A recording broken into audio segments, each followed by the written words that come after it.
You're watching pressure, not panic, not chaos, just pressure. Because strength doesn't need to shout to be real. Becoming confident, convinced this space should crack. That numbers and noise will be enough, and the first attacks hit the wall the way they always do.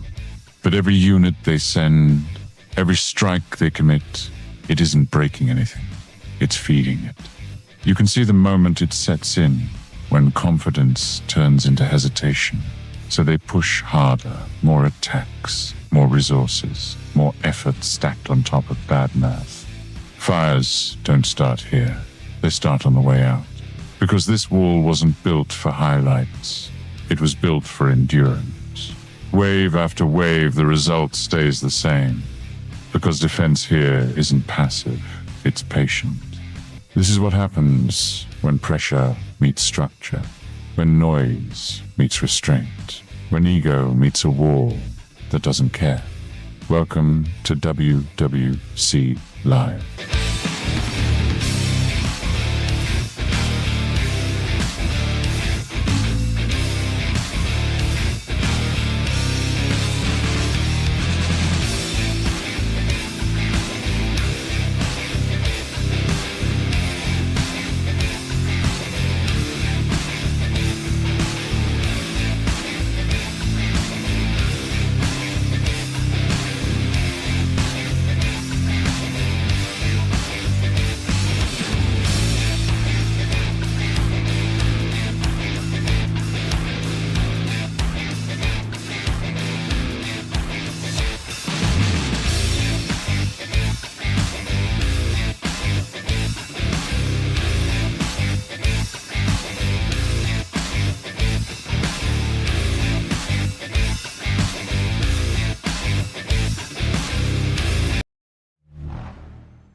You're watching pressure, not panic, not chaos.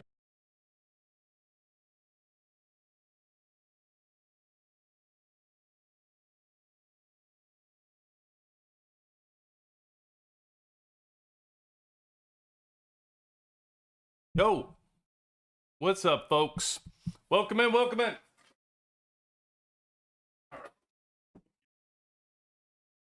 Going here. Little backed up for a second. Had to feed the dog. Kinds of nonsense going on today. What's up, everybody? Hope you had a great weekend. Hope you had a great Goldvein if you were there. If not, hope you had a great season, whichever one you're in. Ending Easter tonight. Easter celebration. Remember to get them candies in for that last little bit. Few minutes, we're gonna have ShadyPun up in here. Normally Wisconsin, now ShadyPun's getting part of it for 184. Good to talk to him. We'll have him in, and he has not been in yet, so it'll be excited to get them all up in here. All right, let's see who we got. Absa is very excited to be here, apparently. I guess I have no clue. Haven't seen somebody so happy to be here. John, happy Easter to you as well. Ant, what's going on? Voodoo, good to have you in. Ruben, hope all is well. Hope all is well with you as well, and happy Easter to everybody else who celebrates it out there. Good stuff. Well, hopefully you guys had a great kill event this weekend, because we had certainly an interesting one. But let me Let me get let me see if Shady's ready to come up in here. I don't know if he's out there. Let me take a peek.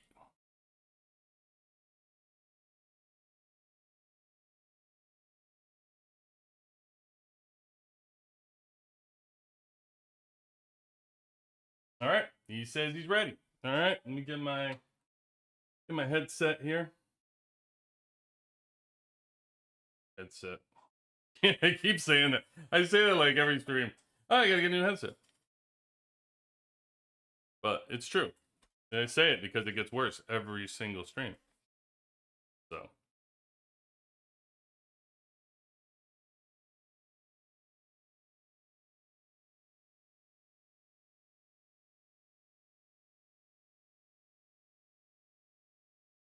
What's going on?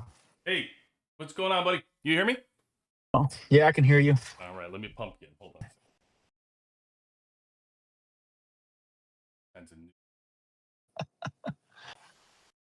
Oh. Go. All right, go ahead. Give me text. Can you hear me? I can. Good. You're in. All good. All right, Pun. Good having you in, buddy. What's up, man? Except How's Buster how'd your WC virginity popping in, huh? yeah. Yeah. All right. I like it. Oh man, You have a good Easter? I did. I had my son earlier this weekend and this week, so I didn't have him today. So I just sat around and watched baseball this afternoon. Baseball, huh? Yeah. I actually got a chance To to watch. watch my I don't get a ton of TV in, but I got a chance to get in finally got a chance to watch the basketball yesterday, and oh my god, the game was awful. It was like a 30-point blowout. I finally get a chance to sit down and watch it, and garbage. So, oh anything good? yeah. Anything good in baseball? No, Rangers lost, so it was wasn't good. The Rangers fan. Oh, that something tells me it's not often good. I don't know about that. Let's see, Ruben, what's your hey, Chick Charlie, Hulk Crash? Everybody piling in. Is it worth to push your skill chips or drone if it's at level 8? No, I mean, you have money?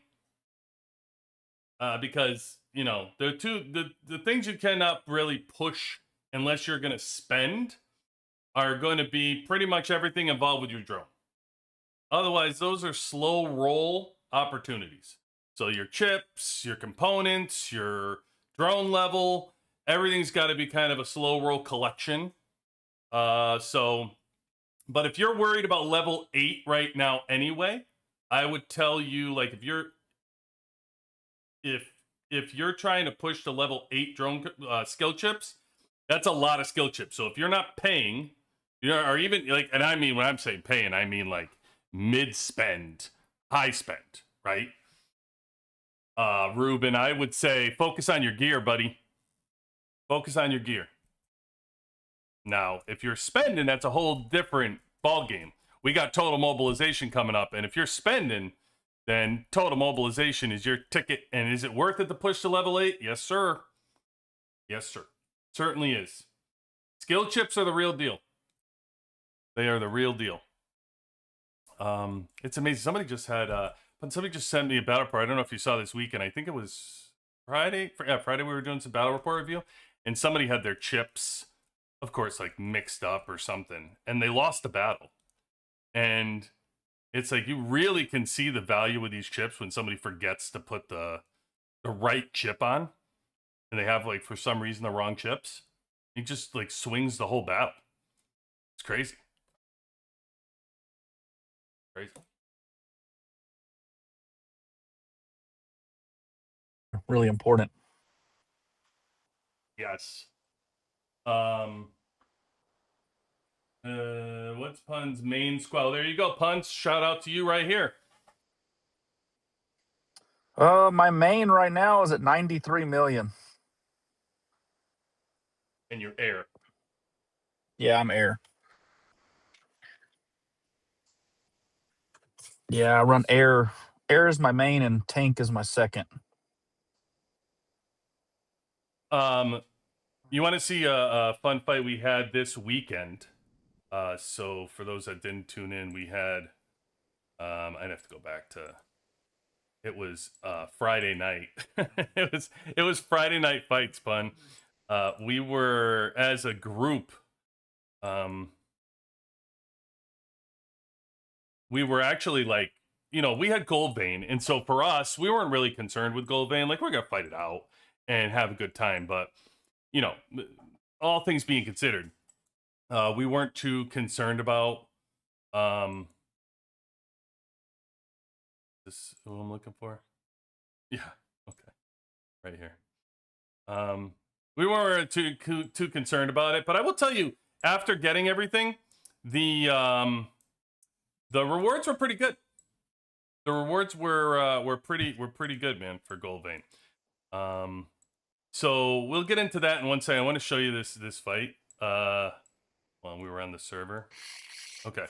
So this person is the one who allegedly bought a Crazy Deerfly account. So Crazy Deerfly, obviously, right? Pun.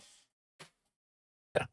As much in your realm, so to speak, until the server expansions, but so that's interesting to know. Like, you're all the way at 184. Did you know about when did you first know about Crazy Deerfly from 184? We kept up with all of the big VIP 18s. We thought it was cool to see who was the newest ones coming up, and we always considered y'all like in the same realm as like server 3 through all the way up until it expanded. I guess it was 96 whenever it expanded. So it was originally they had the top 20, 1 through 20 were kind of like the original OGs. And then they expanded, they closed down a couple, they went up and they combined them. It ended up being 3 through 68. We were always, our server range for the game was always 69 through 100 was what our server range was. Then they expanded us after season 3. Season 3, I think we expanded to maybe season 3 or 4. I can't remember which one. We expanded to 132. So we went from 68 to 132.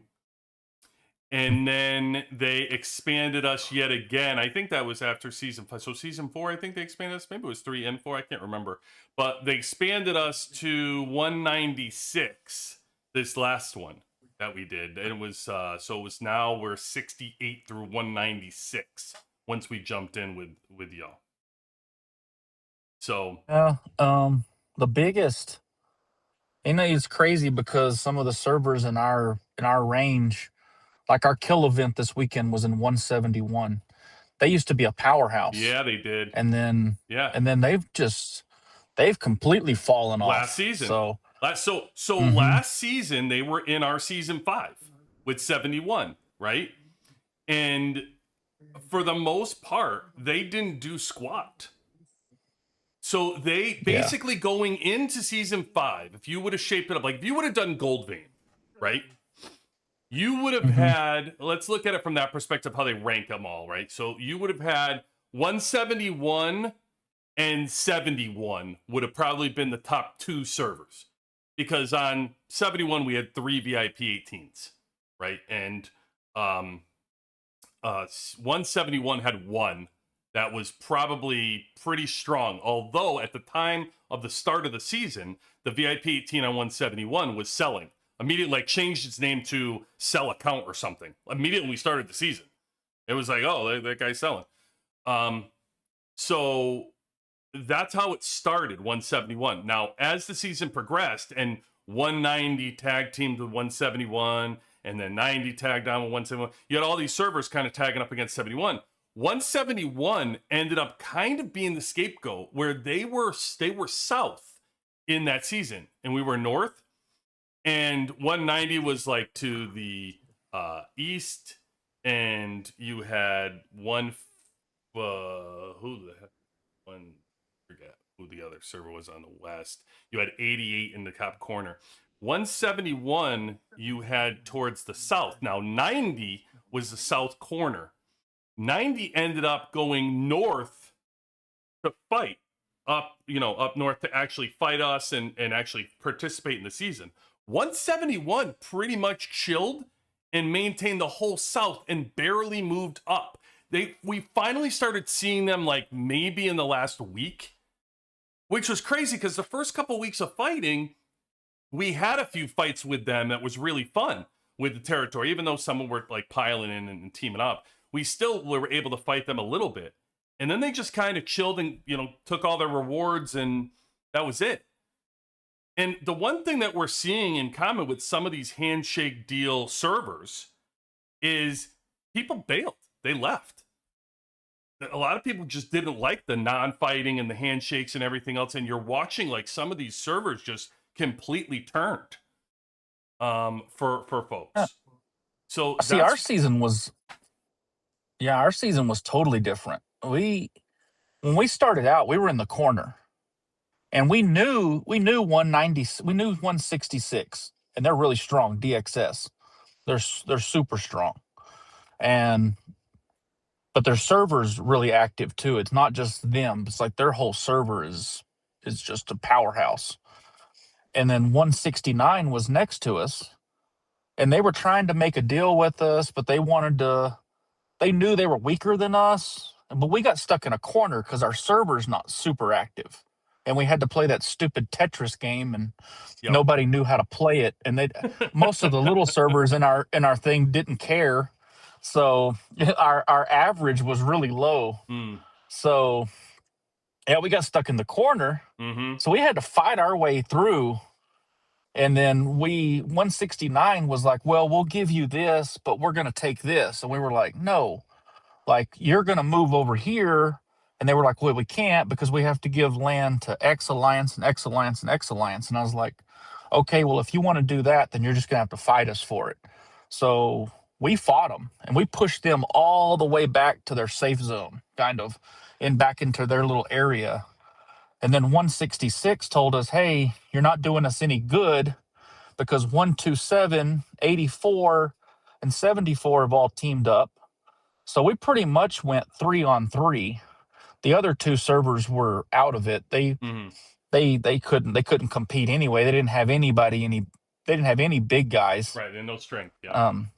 Yeah, so they just pretty much stayed in their corners, and then us three fought it out, and it was a lot of fun. I actually had a lot of fun in season 5. You know what? You're not going to hear an argument for me. I mean, ultimately, I had a lot of fun too. I was saying it for a long time. I enjoyed season 5. It was one of my favorite seasons because of the amount of fighting. Now, I would have preferred it to be even like you're talking about, where it was more 3v3, because I think that's how they designed it. Like, the developers sat and designed it, right? They didn't design it to think. I think what happened, they tried to listen. Everybody got mad after the season. But the truth of the matter is, I think the developers kind of sat back and probably said, hey, listen, everybody's upset about the factions. So nobody really wanted the factions, right? And I think part of the flaw of the faction was, hey, at the last minute, we could do the swap out and try to get 3 strong teams into the same faction and the other faction. So you end up with an imbalance anyway, right? So I think part of that was, hey, instead of doing that, why don't we just leave it to y'all to figure out what you want to do?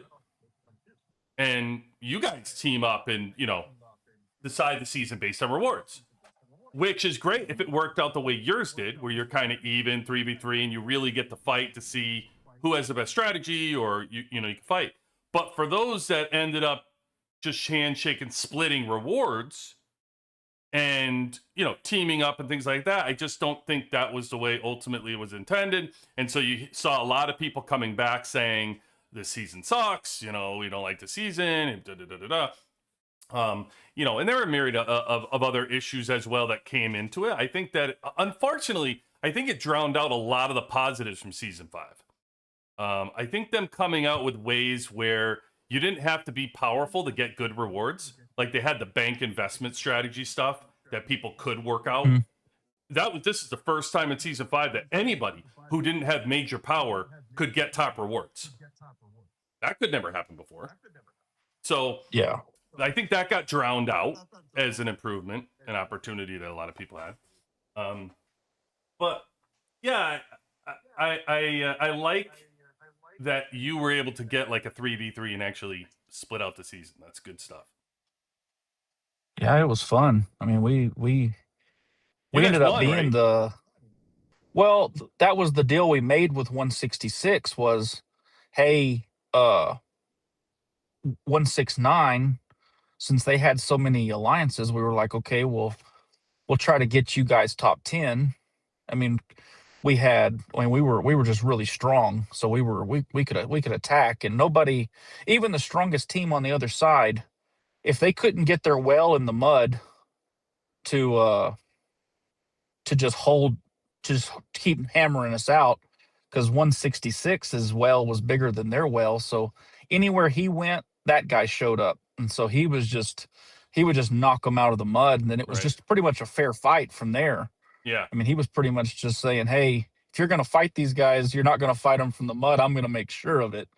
So they could never win a battle against us Mm, if it was fair fight. Because I mean, in that situation, if you had the strategy and you had the position, you couldn't lose battles that way.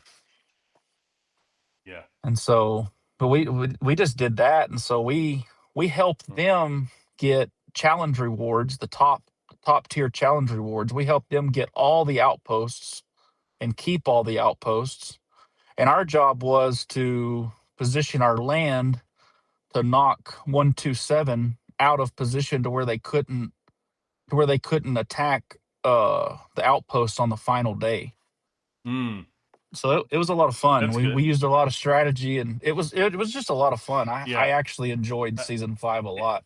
and that's what I think gets missed on when it's, when you have the 3v3, there's a strategy involved and it's very even and you're trying to figure it out, as opposed to when you're just trying to divide it out and figure out how you're going to divide with certain servers. There's not a lot of whole strategy involved with it. It's just like, hey, you're going to do this one and keep it one server busy. But there's a ton of fighting and that was fun. But yeah, I want to get into It was Goldvein, but I'll tell you this. So this story real quick about this person here, the one who bought Crazy Deer Fly account, allegedly. Incredibly strong. So the first team is like 106. So what we did notice is the power seems to be kind of staying even or going down a little bit for this account, because it's 502 right now, but this account was much higher originally. I know the person who was playing it there were no diamonds left, there were no speed ups left when they actually sold it. Mm. But they were fighting us, and so he hit Doberman 162 times or something like that. wow. And I started videoing it, and then I had to leave, and it was just like literally over and over and over. And so the problem was that they didn't figure out they were taking around 4,500 from Doberman, right? You have the TV on or something on your end? You're like the No, I volume. don't.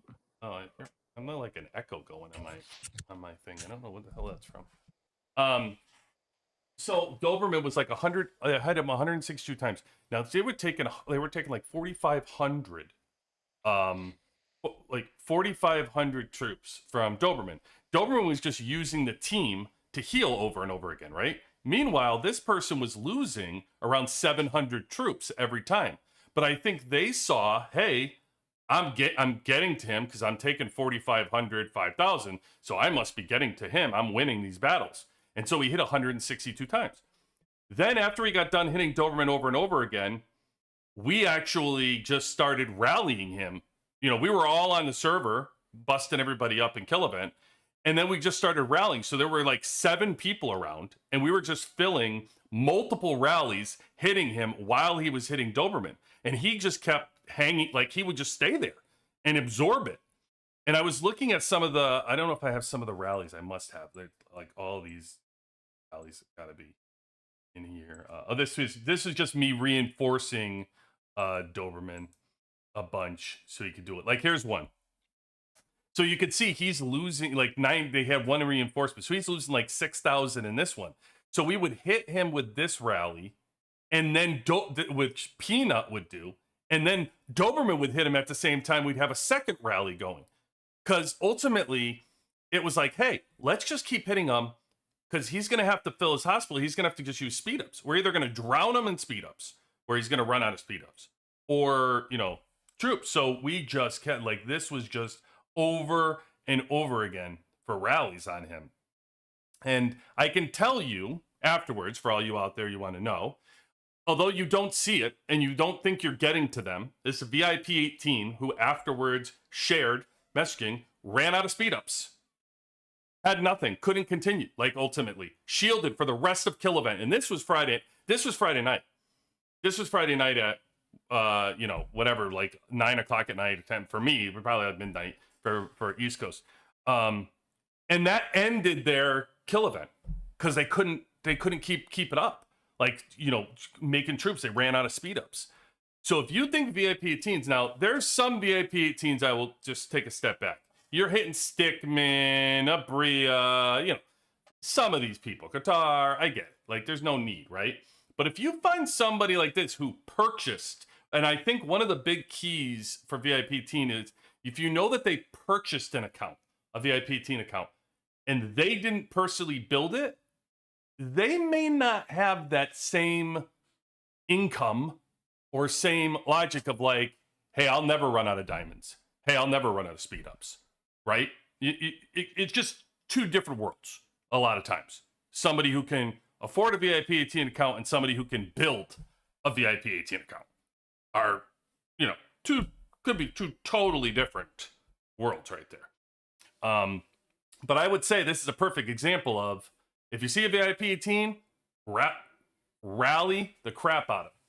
Rally the crap out of it. So anyway, definitely wanted to share that. It was a ton of fun. Everybody was all geared up, man. It was Kill Event. We just love it. We just love doing this shit. Like, we could literally. So it was funny because we ported him. He came over. We were on what is it, 106? We were on 106. Then he moved over to fight people on 118. We all followed him over to 118, surrounded him again. Was doing that. Then he went back to 106, and so we all just followed him to 106 again to go over there. And then we finally ported him because he ran out.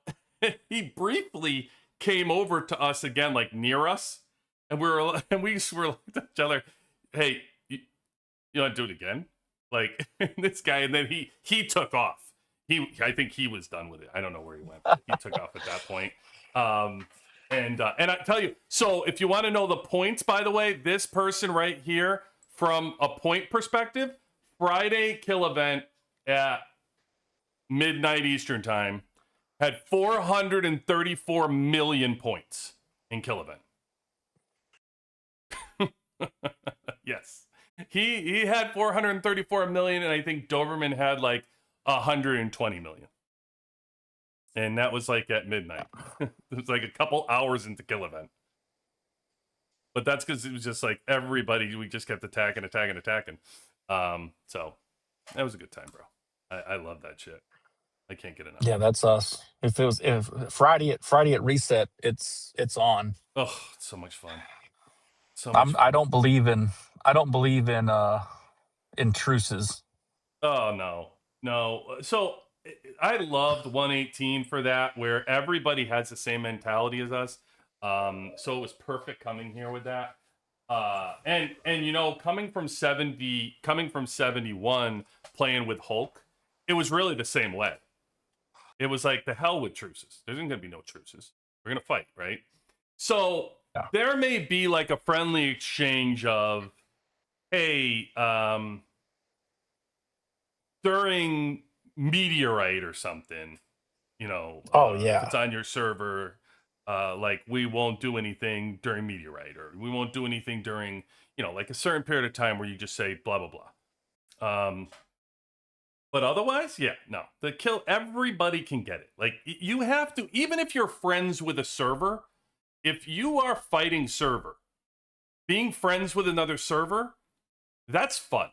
It's competitive fun. Nothing's personal, Oh, nothing's 100%. whatever. You're going to beat the shit out of each other for 24 hours. And then afterwards, you're going to go, thank you. That was awesome. That's what you're going to do. Oh yeah. Yeah, it's not any fun. It's not fun getting on and going to the other server. Just like our last 3 weeks in VS has been, I call it Bubble City. I mean, it's been bubble land. It's and you can't. It's not any fun. Mm. Mm. Yeah, and unfortunately, I think early on we had a lot of those fake accounts that came into play where everybody started to use the fake accounts and build them. And it really ruined versus because it was no longer your team saving. It was more, hey, let's pump points into these free accounts. And really the strategy of a lot of those teams weren't even to be in versus. They were going to use those fake accounts to kind of win the first few days to guarantee victory because they planned on shielding for kill event, right? Because they were like smaller servers that had moved up to try to get the Valor, try to move up into versus land and into the Diamond League. But that's why you didn't end up with the fights. You know, major servers aren't going to shield for an entire kill event. That's not going to happen. Well, the devs could fix this very easy, and I don't know how many times I've wrote to the devs and said, you know, it's okay if you want to make these rules for gold or silver, but if you're in Diamond League, I don't care if you win the first 6 days. I think kill day should be worth enough points that if you win it, you win the whole week anyway. Oh, I love this. I love this talk. That's interesting.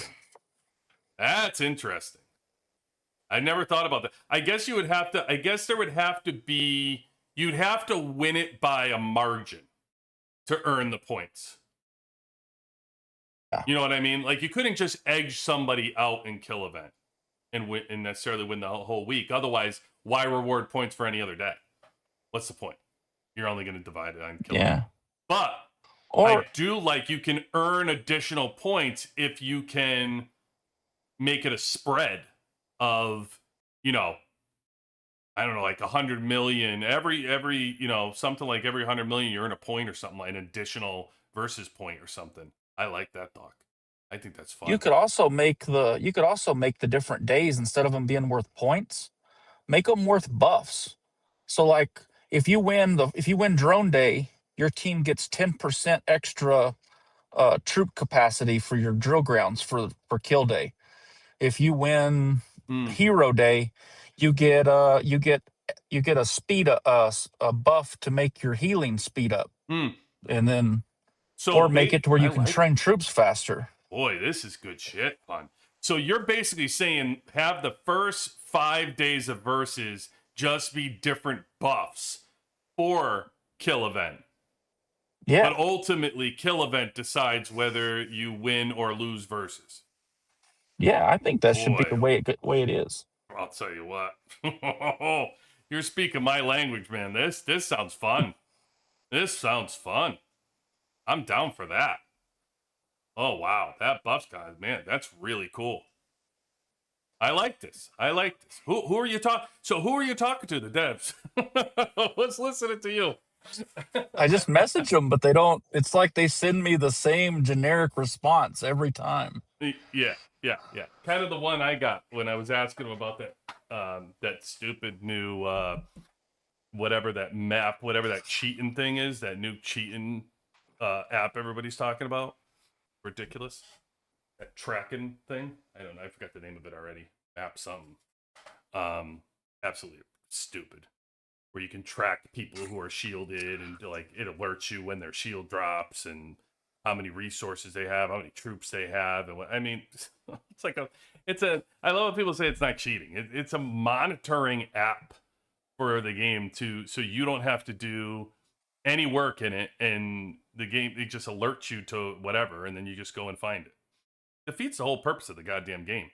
And all the people that put work in, work like I'm going to show you something that was sent to me. Look at this. Work like this man put in. Work like this man put in.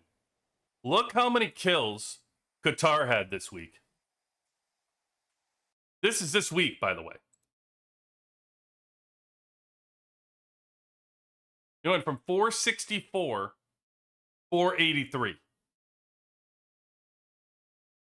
Is that not wild?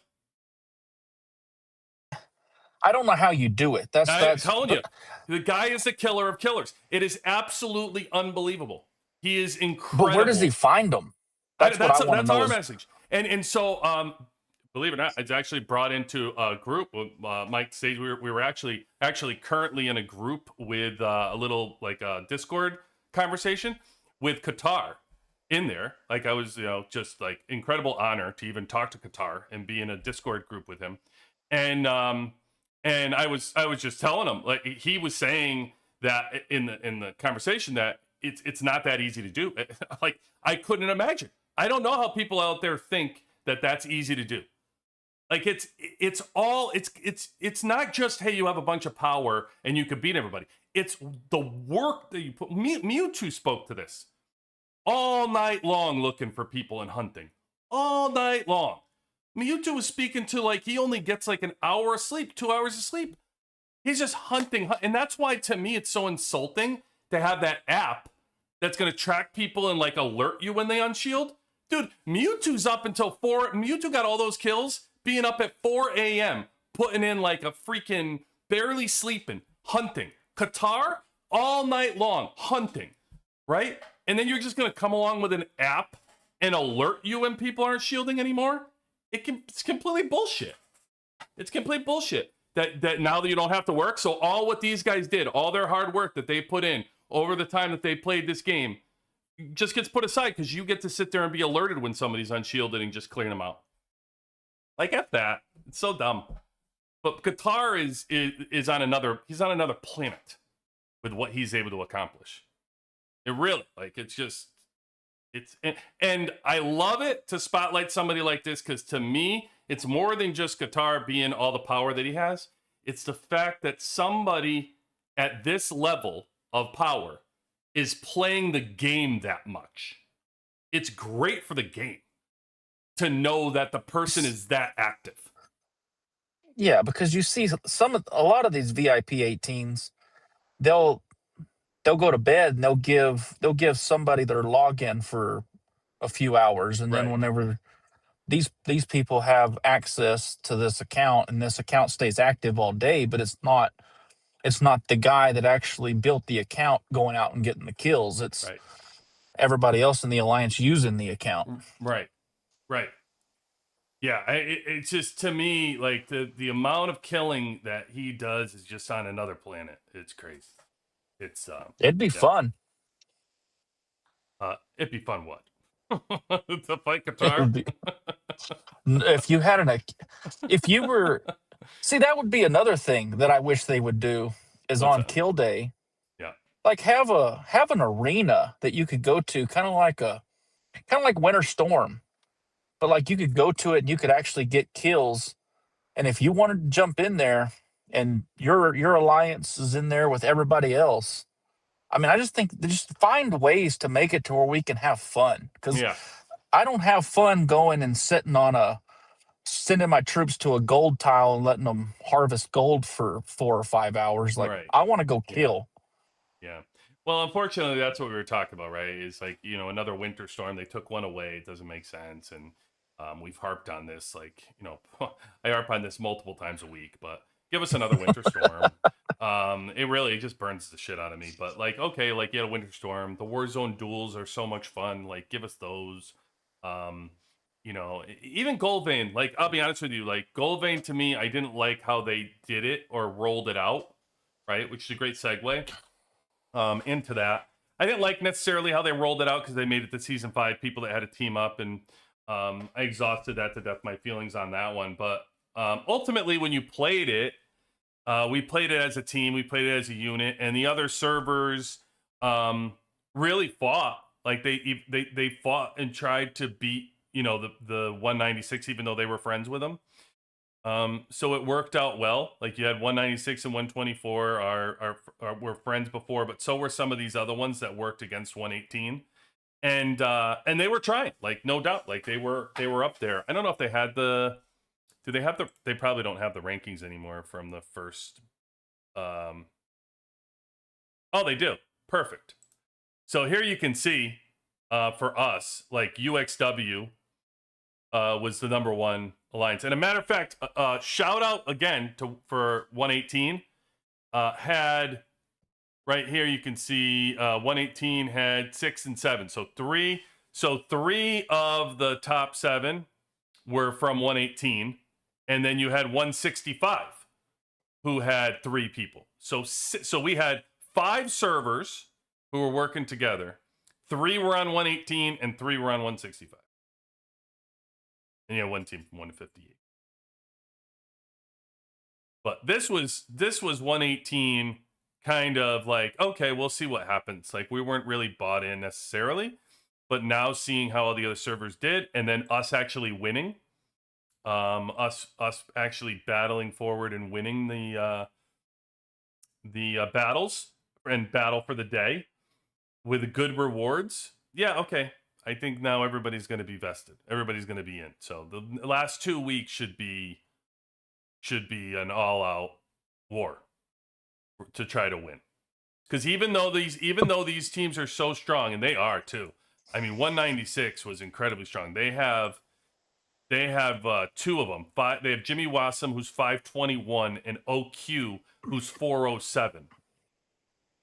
And on top of that, you have our buddy, our WWC buddy over here in K&M, Leonida, who is ridiculous.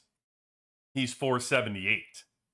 And then you have 372 for you remain. So incredibly strong servers that we're going against, but this will blend into you, kind of your strategy and how you did and how you worked it out.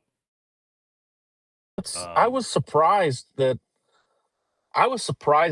y'all destroyed as many buildings as y'all did without, because you said y'all didn't even talk about strategy or nothing. No, didn't. We didn't. I can tell you right now, we didn't speak a lick to one another. Not one. Not Yeah. once. I mean, there were jokes going around. They were like, "What's the strategy?" And I was just like, "Well, we're still analyzing tape." Like, just having some fun on world chat and stuff with them on the attacker thing. But no, there was going to be no talking. It was not going to happen. But no, yeah, I mean, it was just sheer volume of mass. Like, I honestly, for the most part, was just trying to going in. I was like, okay, we're just going to have fun. And I'm going to kind of camp at buildings and make sure we secure a building. I'm not going to even fight people. And then we got to, once this corner was completely secure, we were up here, started here. I think there were like 2 buildings that I was at on my stream that I was at to secure. And then we moved over here and secured 2 more, I think. And we ended up at these 2. We were trying to get this whole corner done because I know Leonida and Jimmy Wassam were in here. So it was kind of like, all right, let's go over here. And I believe if we had probably another 10 minutes or so, we probably would have had this one right here. Because this one was on the uptick. So the top left corner, I think we would have had 2. But yeah, I mean, we did great. I mean, honestly, we all did great. Yeah, I don't know if you can bring up our capital or not. Send me your link. I can probably look at it because it's right in the middle. They changed it to the middle of the map, so I'm sure I can send it. But yeah, I'd love to sit here and plan it out for you and tell you the after effect of the strategy and the planning. I knew we had taken a vote in the team of how it was going to be, how this Goldvein was going to be tackled. So full transparency. The team, it was a very close vote, but the team had just voted to get our rewards, and that was it. Like, they weren't really going to go necessarily all out and what it was. I was a yes. I wanted to fight. I was going to go in and, try to do the best I could individually for wherever we were to try to secure a building and capture it. But I think once the dominoes started falling and everybody just started seeing war and fighting and, just the attacking kind of took over in everybody's blood, and they're like, hey, this is fun. We get to fight. And I just think it dominoed. And now, given what the week was and how everybody performed, yeah, it's a done deal. It's 100% going to be locked in. So I would expect Doberman will be talking to the leadership, and there'll be a good plan going. Yeah. I just sent you the link. Okay, cool. Let me go check it. Before I do, let's see. Do I have anybody in chat? Oh, Wisconsin joined. Hey, buddy. Let's see. Chick Charlie. Did I miss anybody else in here? Jason Ray. Good having you in. Okay, Max Salmon Gear. Yep. Fun with tanks. Have you seen tank close gap with air in your battles? Have you seen any tanks coming up on you, Pun? You have a strong air, but have you seen tanks kind of close the gap with Stetman's 30? Really? I've actually noticed, and I don't know if it's been something here lately, but I swapped the front of my air and I put Lucius next to the Overlord, and I've noticed that Missile has been having, like, if they're 6 million less than me, they're having a hard time beating me. With you putting Lucius with your what, I don't know, where you're putting Lucius next to the Overlord? Yeah. And they're struggling more. Where did you used to have Lucius? In the back middle? No, I had him right? on the to the right. I had Carly. Yeah, I had Carly next to the Overlord, but I've swapped it, and I've seen better. I've noticed that my back row attack has been getting more damage with that setup. With that setup, who did you move to? You said you just swapped Lucius and Carly? Is that what you did? Yeah, that's it. I just swapped Lucius and Carly. I've always had DVA in the middle. So and then I have no big difference on tank, though, basically on the come up or giving you more struggles. Because I know before, like season 4, it would have been like a 10 million difference that you could easily conquer them. So has that 10 million gap slowed with your seeing, like if you end up fighting those tank teams? That I've fought a lot of tank people. I mean, a lot of the people that see, when I go over and fight, I don't go over and try to kill the weak guys. Like, I want to go hit their biggest guys. Like, that's I want to go fight I want to go fight their big guys. Like, I don't want to go and pad my kills with a whole bunch of weak players. Like, I'll let my weaker players go fight them. I want to go fight their big dogs. Right. But then when you're fighting the big dogs, are you saying you're running into more air and missile teams with the big dogs than you are tanks? Yeah, I don't see a lot of I don't see a lot of tanks. I really don't. Well, I think where we are, to be honest with you, there was that switch between, like, I know where I am right now, right? I'm trying to bring up my tank to be more competitive with tank. So I think for the most part, people went from tank to air to missile, and now tank got left in the dust. And there's not a whole lot of people across the board that have 3 solid teams that can just throw it on the Overlord and then be a tank and then, do great. I don't think we're quite there yet. I think there's some, obviously, VIP 18s can do it. Some of the, big VIP 17s can do it, but there's probably not a ton of people. I think you see strong tank squads. Like, you're at 93 million.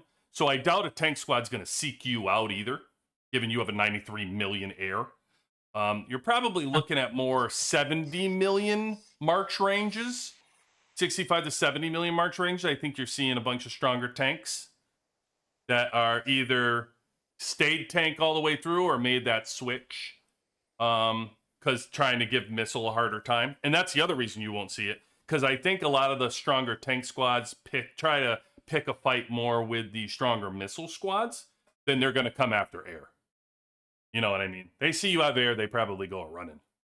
Probably, I'm not messing with that guy. The only tank squad I fought here recently was in VS, and we had deadlights out of server 200, Oh yeah, yep. and his tank was like 134 million. So that I can't say that I did. I can't use that as a benchmark because there's no way I would even get close to killing that. Okay, so were you defense Yeah, or we were were you defense. attacker? No, we were defense. Okay. So I mean they did pretty good, right? With you a little bit here. They got some here and here. Is this here, here and here are all dead? Well, yeah, we haven't opened those yet. We opened those this week, the ones in the middle. Oh, here. But Right. But we I'm saying on the left, all the yeah, ones that aren't bubbled are dead. yeah. See, that was our strategy was this one up here, the bigger building in the top right corner, top Yep. left corner. Oh, top left. Yep. Yeah, we let them have that. We kind of knew that they were going to go after that one because it had the least amount of percentage, Right. Yep. and so we went ahead and let them have that one Mm-hmm. because they thought we would defend that one. And we went ahead and we set all of our biggest defense up on the big three on the other big three buildings, and brought the percentages down. And we let them have the outside buildings. They're only worth 40 points. I mean, why are we gonna waste our time to Right. go fight them? We can't fight them on every location. So we just went ahead and saved the biggest points. Which makes sense, but I will tell you when I looked at it from offensive perspective, knowing we were going against a harder defensive team, if you can get enough of them, they make up for it. So like for us, I mean, we were also able to get, I think, did we get two of the big ones here? I think. Let me take a look one more. Look at yours here. What we ended up.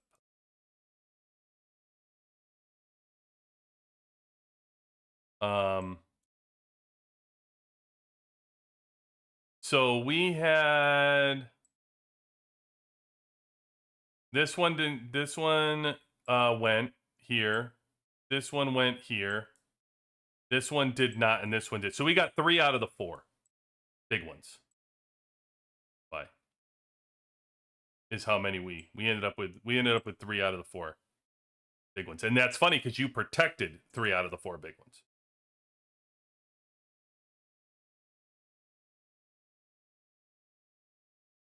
We did it to where anybody that had a squad power of 75 or higher, Yep. we were mobile. We were mobile. So we poured it in and just we hit bases. The only time we sent marches to the building was if they were taking it over. We would send marches, knock them out, and then we went back to hitting bases. So we were clearing their bases out, making them to where they didn't have position anymore. And then our engineers from the other servers were coming in and were cleaning the tiles up to where they couldn't port back in. So interesting strategy. So how many over 70 mil? So you had like a kill squad essentially. Yeah. And did you Yeah. have multiple kill squads or just one kill squad? Yeah, we had the DWH kill squad, we had the DXS kill squad, and then we had a couple of guys from 117. They were on a kill squad, and we had a group chat to where it got sent to that group chat, and then the presidents from the all three of those servers would send it out on our world chat, or on our and like in our case it was just DWH. So I Mhm. would just message the DWH kill squad and say, "Hey, I need 3 people to go here. I need 4 people to go here." And Yeah. so it worked out really good. Yeah, interesting. I mean, that's incredible. Great for everybody to hear. A great strategy right there because, you get kill squads. It makes total sense. Were you just stationed? Was everybody stationed at that specific one for the whole time? Or, because I do notice that some of these smaller buildings you were able to maintain. Did anybody veer off and get people at any of these? Or, like, were you guys literally N- not even, did you not care? No, And, so what we did was each server we had it set up to where DXS took care of the bottom left. 117 took care of the bottom right, Mm-hmm. and then DWH and 184 took control of the top right. Right here. Okay. But they came pretty heavy after they were at the top left. They came pretty heavy over to where we were over here. And so we went down and were helping 117 because, as you could notice, they were at 51.5% on that big building. So we went down there to try to help alleviate pressure on that one. So did they get that we gave closer? up. Is it at 51.5? Did they get that closer? Like, was it like 60, We 70? had it down to zero. So they took a lot of position there. And we knew they weren't going to be able to finish it because there wasn't enough time. Gotcha. Yeah, it did take a lot of time. A lot of time.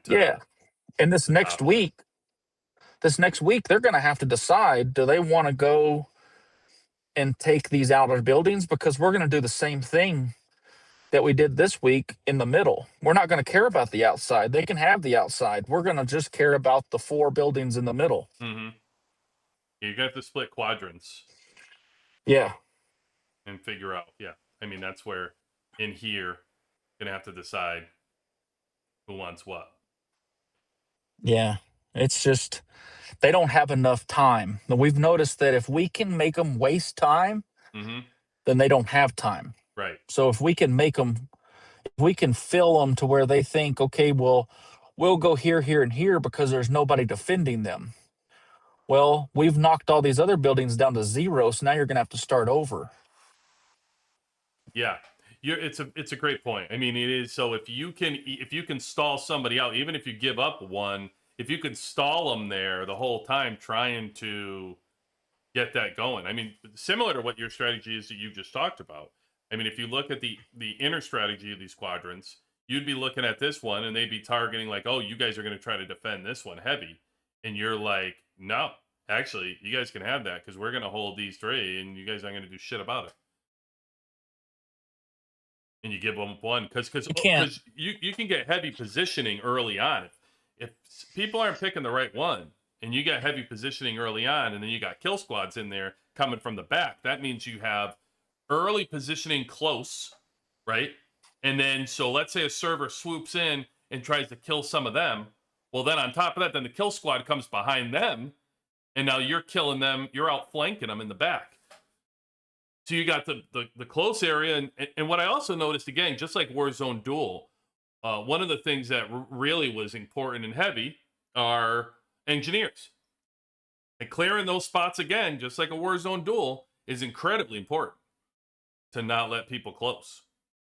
Because you can prevent wasting a lot of time. Y'all are going up against Leonida.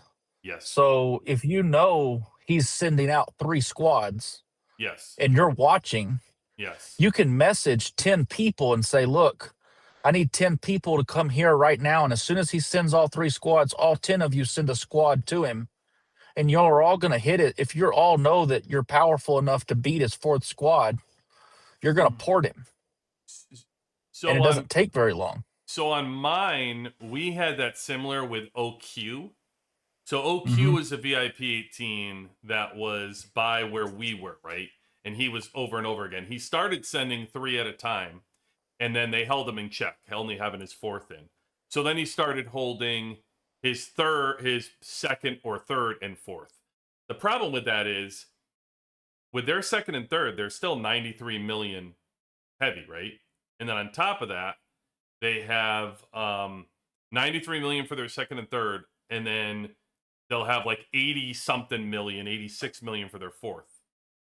So it's going to take you, in order to clear them, if you're not rallying, it's going to take you 106 million squad to try to clear that out, 110 million squad try to clear that out. You're not going to hit him with But we also had our VIP 18s would bracket their VIP 18s. So anywhere their VIP 18s went, our VIP 18s followed them. Well, it's certainly nice to have them. That's a problem. We only have one. So we don't have enough the VIP 18s to counter what they have in sheer power. So we have to come with numbers. to do that. But yeah, Yeah, I that's think great. That's great for you. If you we can had mirror 3. a VIP 18, then it certainly at least holds their number 1 in their base, right? Or, you know, they have to leave their 2nd and 3 to protect one, whichever one. You have 3 on your side, VIP 18s? Yeah, because DXS has got uh their guy is, what is he at now? I know he's huge.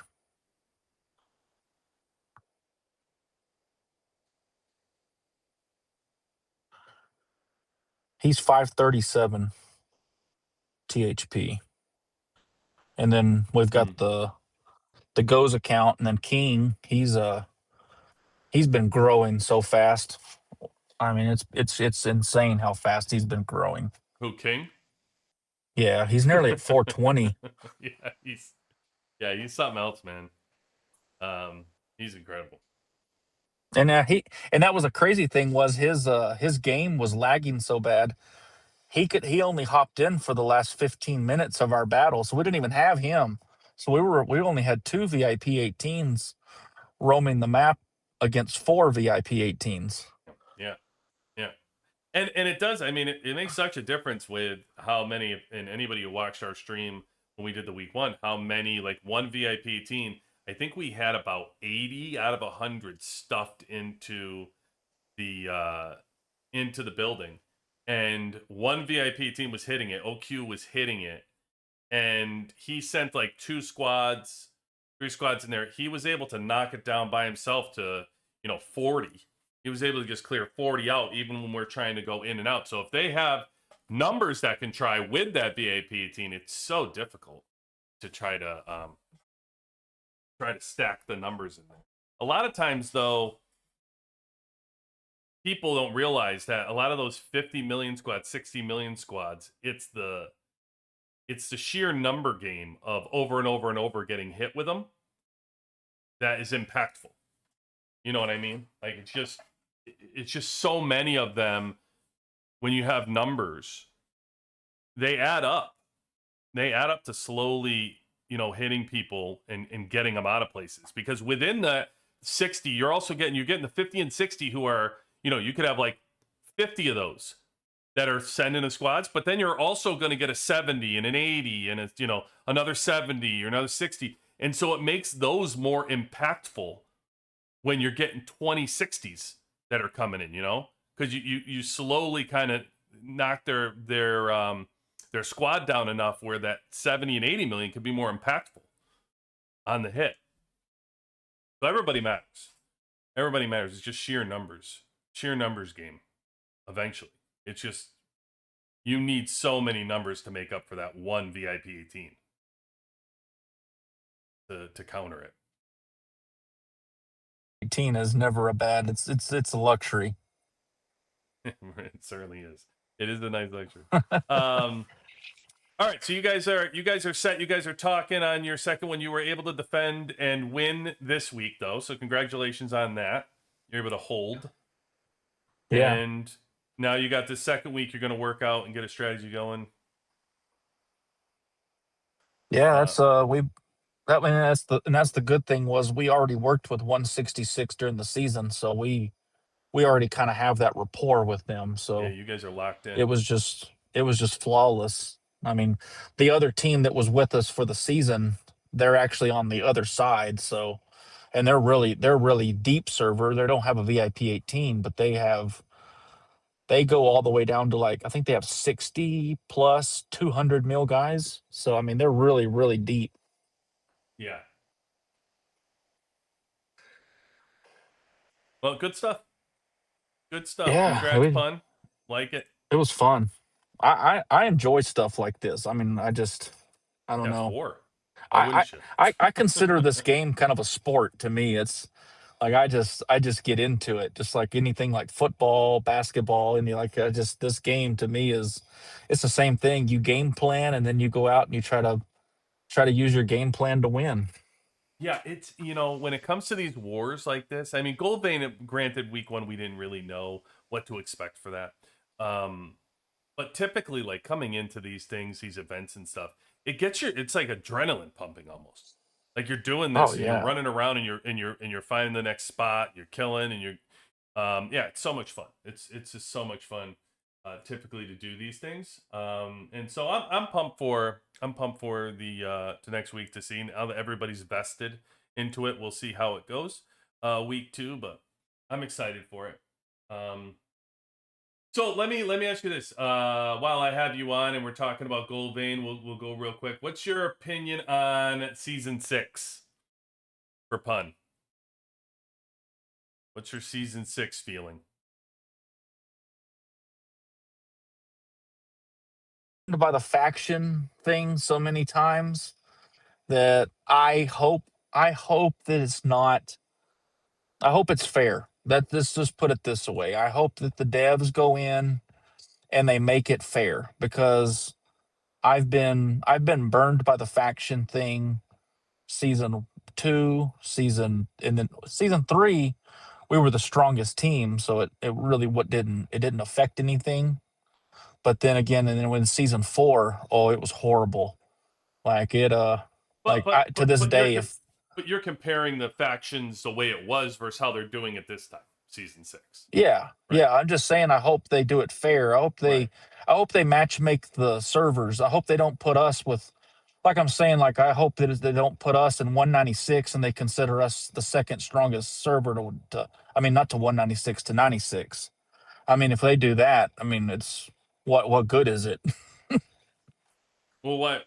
I see what you're saying. Like 96 is the number 1 server and you're the number 2, and that's how the factions Yeah, start, is what you're saying, right? You're yeah. not a If they number do 1 that, server. then it's just In the big scheme of things, you're looking at yourself. You're like, hey, listen, we're not a number 1 server compared to those big dogs that have yeah. 3 VIP 18s, and yeah, okay. I disagree with you. I think that it all comes down to it, right? It's all coming down to the same deal. Hmm. Like, we have to Yeah. figure out how to do it fairly. That they're gonna divide it. My hope is they divide it by migration score. That's my hope. Hmm. I think that's as fair as you could get. Like, just looking, that's what we're doing all the transfer scores by. That's what they're using everything else. I think it'd be great if they would use that migration score to divide us up into the servers. Unfortunately, it's bound to happen. There's going to be weak servers that are going to be, put in with the grouping of servers, which is unfortunate. I just think it would be better to have. I think it would be better to have the big servers in one grouping and the weak servers in another grouping. I think they'd have more fun that way, but it is what it is. They're going to do what they want to do. But I agree with you. It is going to come down to the matchmaking of how The things work. Just to me, the faction thing is, and what's burned us is Team A will talk to Team B on our faction and say, "Hey, we won't attack you. We won't ever attack you. You don't attack our server. We will have our server not attack you. Don't help them, and we'll make sure you get top 10." And then that team on our faction just doesn't show up and help. They don't do anything. And then they get top 10 rewards, and then we get kicked in the teeth. We get 5-on-1 or 6-on-1 every week, and it's not fun. Mm. Yeah, yeah. No, it'll be important for sure to make sure that it's all Yeah. fair and Now square. I do like the fact that the faction, your rewards are going to be based on how your faction does. So if that team Mm-hmm. decides they don't want to help, they're just not going to get rewards either. Right. I totally agree with you. But that means on Saturday, if you're going to do that, you better shield, because I'm going to come to your server and I'm just going to wreck everybody. I don't care faction or not. I'll burn the hell out of you. Because you're not participating and being Yeah. like you're not like you're trying to screw us over. Then okay. No, I Yeah. get that. I think that's good. I also like that you're fighting for buffs together. Because Hmm. to me Yeah. that feels more in line, like you both have something to gain by fighting each other, right? Because before, the factions just felt like, hey, listen, we're worried about the numero uno over here, and then when we're done, yeah, we'll come help you out, but we're still worried about us, Right now, it's like, no, Yeah. we got to fight together just to get these buffs so that we both benefit. That sounds fun. I like that. How everybody kind of Yeah. has their hand in. Do that. Yeah. How are you? Yeah. But if How they are you? do that, No, go ahead. if they do that stupid mummy to where it hits, they need to make that mummy to where it actually does any good. Because if that mummy, if somebody hits me with a mummy, they've wasted a mummy.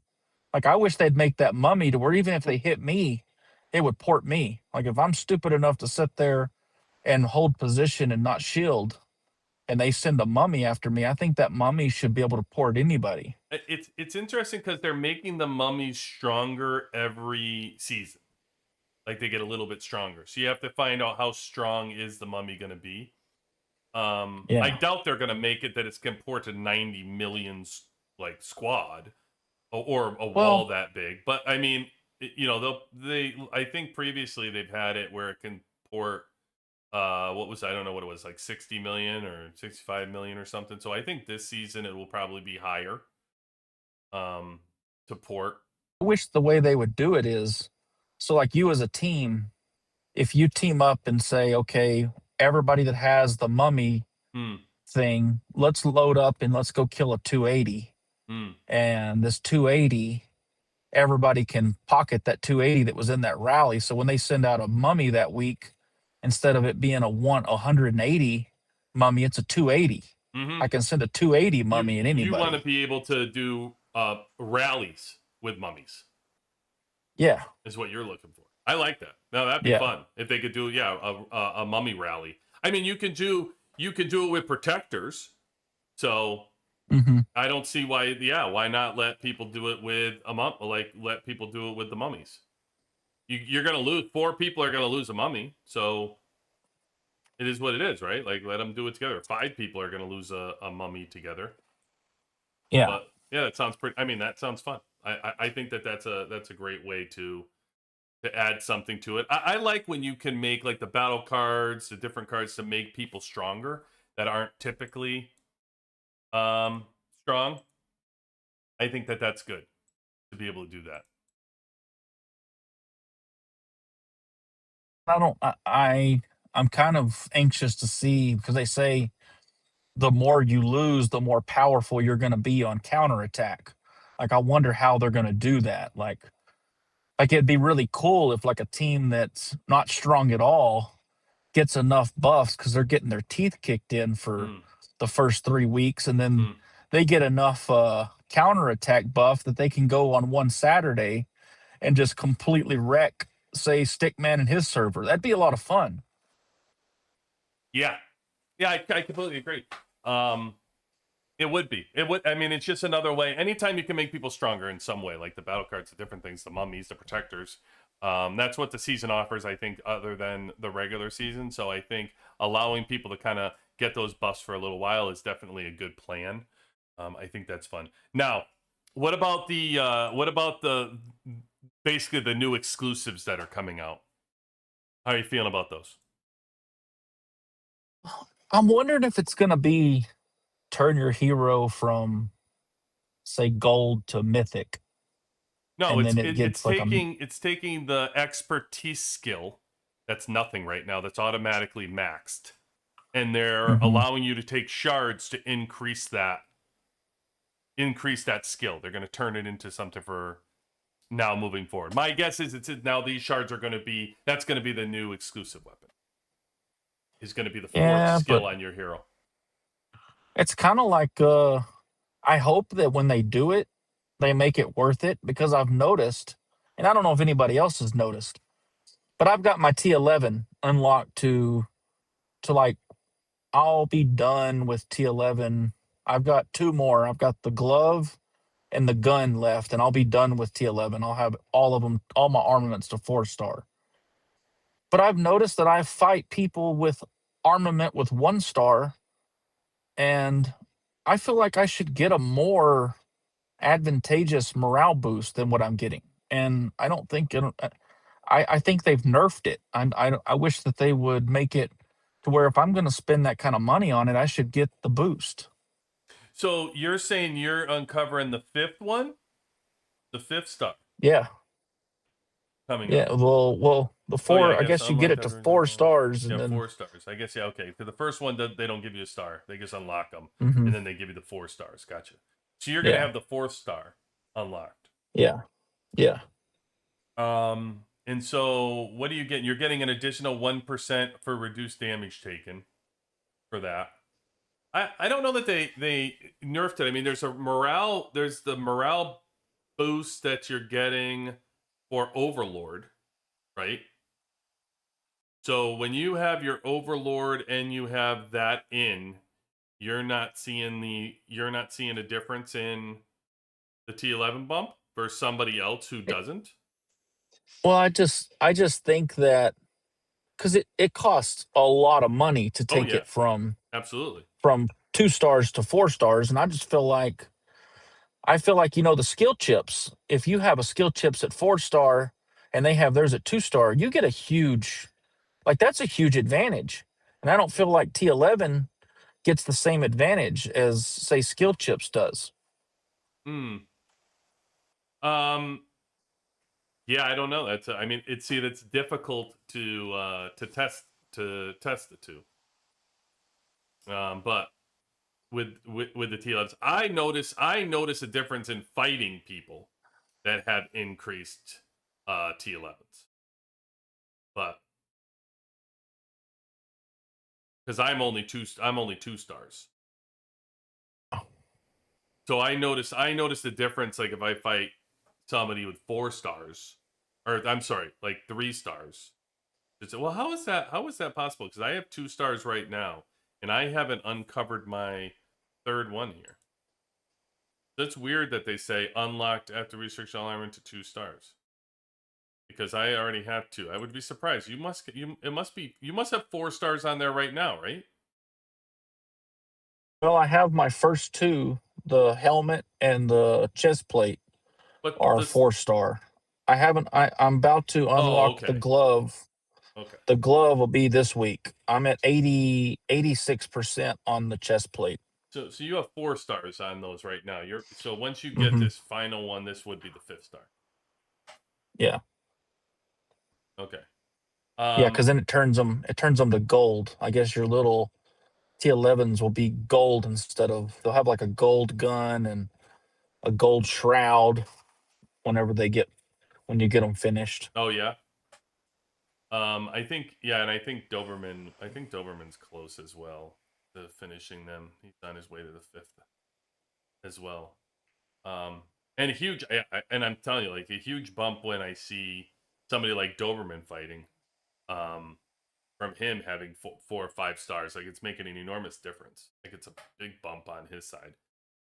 I think you're getting you're probably like 3 or 4 million at this point up because it's got to be 1 million per star, 1.5 million per star. So you're getting an enormous Uh, bump from them. Yeah. I've just noticed that it costs the same amount of money, but it's since you have to use more shards and stuff, the amount of power you get per dollar Oh yeah. has significantly decreased. I completely agree with that. There's no doubt. I mean, that's why I've continuously said that I refuse to push a bunch of money into drone level. Yeah. I'm sitting at 234 and I refuse to just blow it through to 250. I mean, eventually I'll get there when I get there, but everybody spent all this money to push to 250 and it does not equal. I'm beating people at 250 all day long. It does not equate to the amount of money that goes into it. It's just not even close. So it's just not. It's been that way, and I've been doing this. I got 200 at season 3, and just all the way through, just continue like chip, chip, chip. So in the beginning of season 3, I did it. So now it's been all season 3, all season 4, all season 5. I've been sitting with 200. I was at 200 and now I've been 34 levels. So I'm sure at some point in maybe I'll get there at the end of season 6, or somewhere maybe around season 7. I'm just not rushing it. It's the bounty hunter event. If I'm gonna split up money, I'm gonna put it towards bond rating and bounty hunter. I'm not gonna put it towards drone parts because it doesn't make sense. I don't see the value in it. And Yeah, I think this next bounty hunter event, I'll be team anchor. okay. And that's, let me see. That's, I think, after Heart Bond, right? You're going Hmm. to be up here. Yeah. Yeah. And so you see a big bump that happens there. I know with Heart Bond, I think I'm 1 level away. Yeah. So next, after Bounty Hunter, I go to Heart Bond. So I'm 1 behind Oh you. I'm yeah. 10 behind you.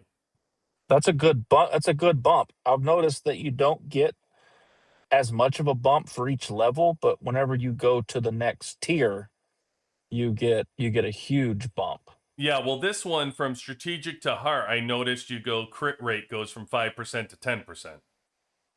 Yeah. So it's been the damage reduction has been going up previously on all of them, like at 5% clip. So it was like 30%, 35, 40, and now it's shifted to crit rate going up for Heart Bond. So that'll So be coming up for my next bounty hunter. And again, it's another thing I have not like spent the extra money on per week to dump the money into the bond rating, because I know that's how everybody else has been flying through it and being, you're 10 levels apart, and they're at this point, what is that, 45? So you're like 450 ahead of me as far as bond medals or whatever the hell the bond. it's that's another stupid thing is I keep getting I keep getting these overlord shards. I've got like over 2,500 overlord shards. I don't know what I'm ever going to do with them if they don't. I know, I I mean, I don't know. want. Well, I mean, I'm just sitting here just Uh, harboring them. Eventually, so I'm with you. Like I have 1,618 universal ones, and then I have 361 regular gorilla shards. Yeah, But but what? eventually they're going to come out with another overlord to use it on. They didn't have that. They wouldn't have come out with universal if they didn't have that in mind. It's just the timing of everything Yeah, to but I know, stretch but things out. the problem is they're going to bring it out, and these people they don't even have theirs they're not even going to have their gorilla finished. And somebody like me, you, or these VIP 18s that have had theirs unlocked even longer than us, Mm-hmm. they're going to have enough of those shards to, if it's going to cost the same amount of shards as the gorilla, they're going to automatically get that thing to No, level 7 right that off the bat. you know what you're missing, Punt. You know how they can easily limit it. They just come out with another resource. So you Let us have use to dielectrics. it's not only overlord shards. You have to have 100 overlord shards plus some, new some new currency, some like, I don't know, some owl shit. So you have an owl that flies around your base, and now you need 2 loads of owl shit plus 100 overlord shards. So now they've limited how many overlord shards you can do, because hey, listen, if you didn't have time to feed your owl and get the oil shit, then you ain't going to be able to lift the over. So they find ways to govern it if they wanted to, you know. Yeah. It's like Yeah, I've been I saying do. about the base, and me and Wisconsin talked about this about the oil. It's amazing to me. I put it out in the world chat where we were talking about oil, and I said, guys, don't use your oil on unnecessary things. One of those things would be, if you're free to play low spender, stop building your drill grounds. You don't need level 35 drill grounds if you are a free to play low spender. You just don't need that many troops. You don't need 70,000 troops. Don't worry about it, right? And there's a lot of oil that goes there. And there's other things that you can do on your base, like RSS, different things that you can do that don't require oil. And everyone say, well, I got plenty of oil. I got plenty of oil. I'm all stocked up. I got 50 million oil. It's like, why are you testing them? They're going to come out that, they don't wait this long, and then they're just going to say headquarters 40, you're going to be able to do very fast. They're going to be like, hey, listen, it's, 30 million oil to get to headquarters 36, right? It's going to be like one building is going to eat up all your oil, and then someone's going to get pissed and be like, well, this is bullshit. This is pay to win. You got to get oil. Yeah, that's what they're going to want. They're going to want people to run out of oil. So that way, the next headquarter bump is going to take forever. They don't want Oh it to go yeah. fast. I've had to buy oil just to push T11. I don't have enough oil to finish because it costs 4 million oil for each armament to upgrade it to each. After you finish the percentage to go to the next armament, it costs 4 million oil. Uh, yeah, did they So did you upgrade all your buildings? Like right now, if they did that to me, I'd be fine. I have plenty of oil to upgrade my.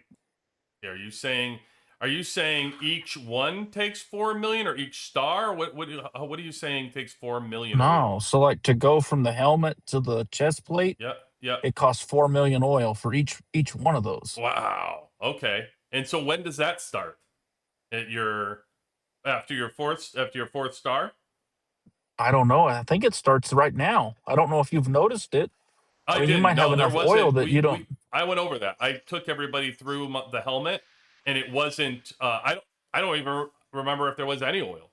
It wasn't big at all because I did it live when I went from Okay. helmet to the armor. And it was very easy. I don't remember like the thing, but I got off very easy. I thought it was going to be a huge dump of oil, and it wasn't. I don't remember exactly what it was, but this coming up glitter. So when glitter comes next time, I'll power through the armor and get to the glove, and we'll see what that one is again. But 4 million per change. I mean, that's a lot. That's 16 mil up in here. So yeah, you got to be struggling to get that. But I've kind of slowed down on spending on other stuff because like drone is maxed. Um, I'm only buying red prints, really, to be honest with you. That Valor. I've been buying Valor because what I was spending on drone parts, I'm not spending that anymore. So I've just moved that money over to Valor, and I'm always out of Valor. I can't ever get enough Valor. That's funny. You can't get enough valor. You need like 1 million valor to complete tactical. You're never gonna have enough valor. It's just No. I've been telling everybody I'm not buying valor. I refuse. I will. There will be 2027 end of 2027. I'm on here. Everybody's gonna hold me accountable. I mean, listen, 1,000 people are gonna call me out and say all this bullshit. I'm telling you, I am not going to. I will with everybody else. I'll be checking through that tactical little by little. I am not blowing through valor. No way. Not entering it. All good. I'm okay with that. The drone I'm okay with. I'm trying to do that. The boost is going to be a forever thing. I'll tell you what. I would go back into buying the daily boost stuff to push my boost to 750 or something before I bought valor. I'm not going to do it.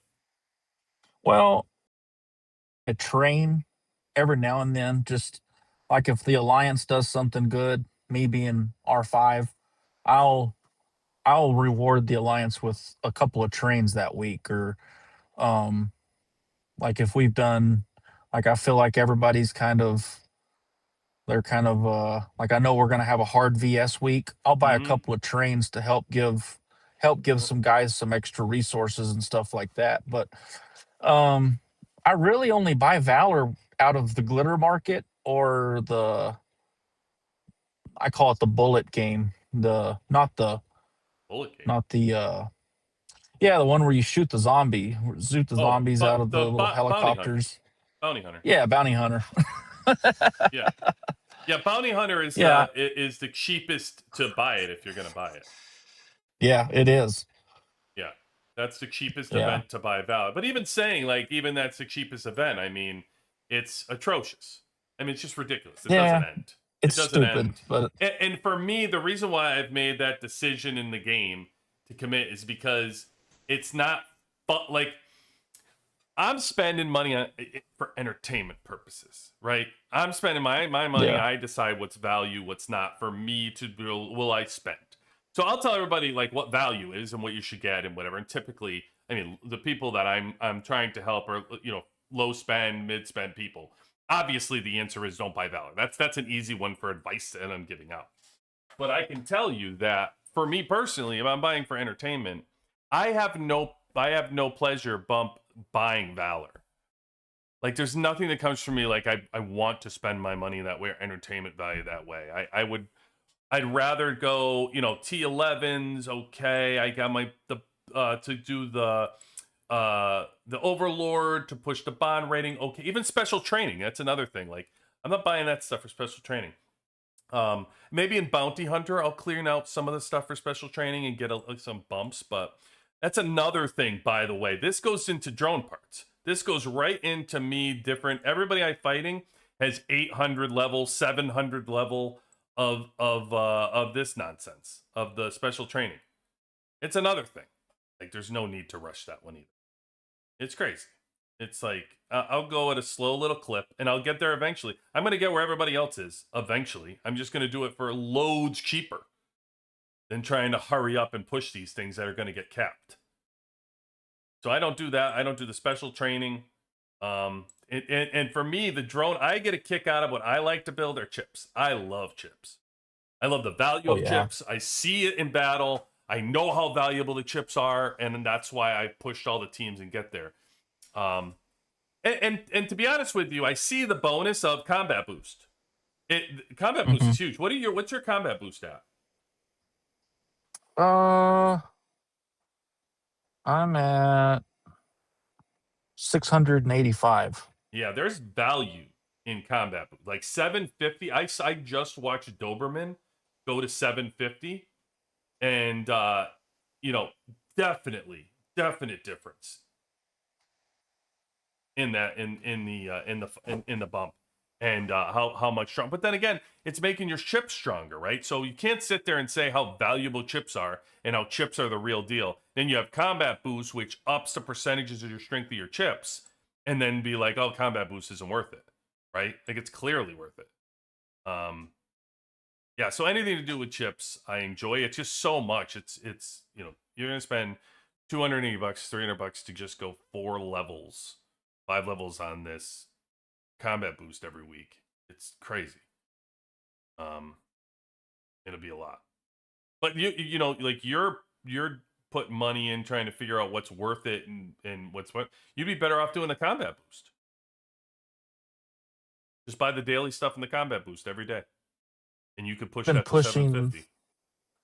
I've been pushing. I've been buying out of the daily must buy. I've been buying all 3 of those. Yes, drone packs the chip packs every day. Yep, this is how they do it. So this is how the VIP 18s, the high VIP 17s have pushed the VIP 18s have pushed it to 900, which is just, I say it out loud and it's crazy. Yeah. But VIP 17s and stuff have pushed to 750, right? This is how they did it. It's buying this every single day, 3 out, and then it ends up costing, I think, like 285, 300 or something. It's like 2 whatever it is. Every week, it's going to cost you like 250, whatever the hell it works out to be. And you get like 4 levels. 4 or 5 levels. That's all I did. I did it. I tried it out to see what you end up with, and you get 4 or 5 levels.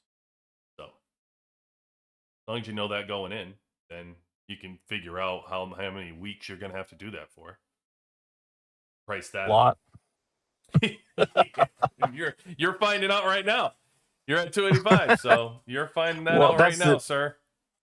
That's the only way I can get points on VS Day today because my drone's max, so I can't get points any other way. Oh, tisk pun. Yeah, I refuse. I click this like 1 time, 2 times, and my versus day is done. I'm all set. No reason to. I refuse to. Crazy. I refuse to sit on resource tiles. Oh yeah, I'll let Wisconsin do that. Yeah, Wisconsin takes care of that. Don't worry about it. There won't be enough resource tiles for you to find anyway. Wisconsin's got them all. He takes care of that. He rips through them.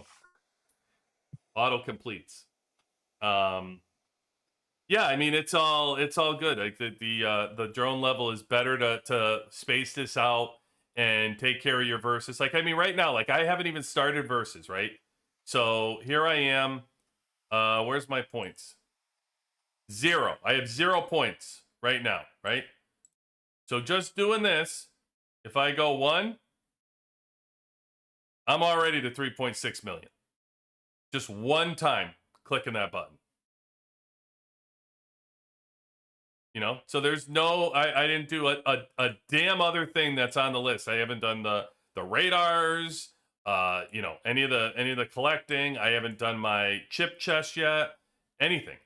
Just one time and already just 3 million. You open up the majority of these. And clearly I clicked twice. I would easily do this. It's given me 5.1 million to click that once for here. So there's just no need. There's just no need to push it. It's just, you don't see it in the battle reports. You're it's not enough for battles. I don't know if they, to your point, I don't know if early on they nerfed that. Like, I know coming up, drone used to be through the roof. So we used to talk about how we'd had to get that drone to 200 to push it to 250. We used to see how powerful it was. And then all of a sudden, once I got to around 200, I was still beating people 220, 230. And I was like, huh, that's weird. And then the longer I set it out, people kept pushing up to 250, and that wasn't the deciding factor. These fights, you get the 5%, which is nice, the death rate, but just not worth it. Not worth it. But a majority of people that I'll fight in battles, like these, some of these folks that I fought at the end of the day, we were fighting a bunch of people from, what was it, 126? I'll give it to these people. See, 250. Look, I just picked one person randomly. And this person, Art Manchu. Oh, here you go. 303 million. Yeah. And, you know, it's like everybody who's, I don't know, I'm going to guess, get into, if I look at total hero power. All right. So definitely 250. She's like 260, 270 or something. 250, 250, 250, 250, 250. I know Rich isn't. Don't know about Insidious. Insidious might be. I think Insidious might be 250. I could see if I bought it.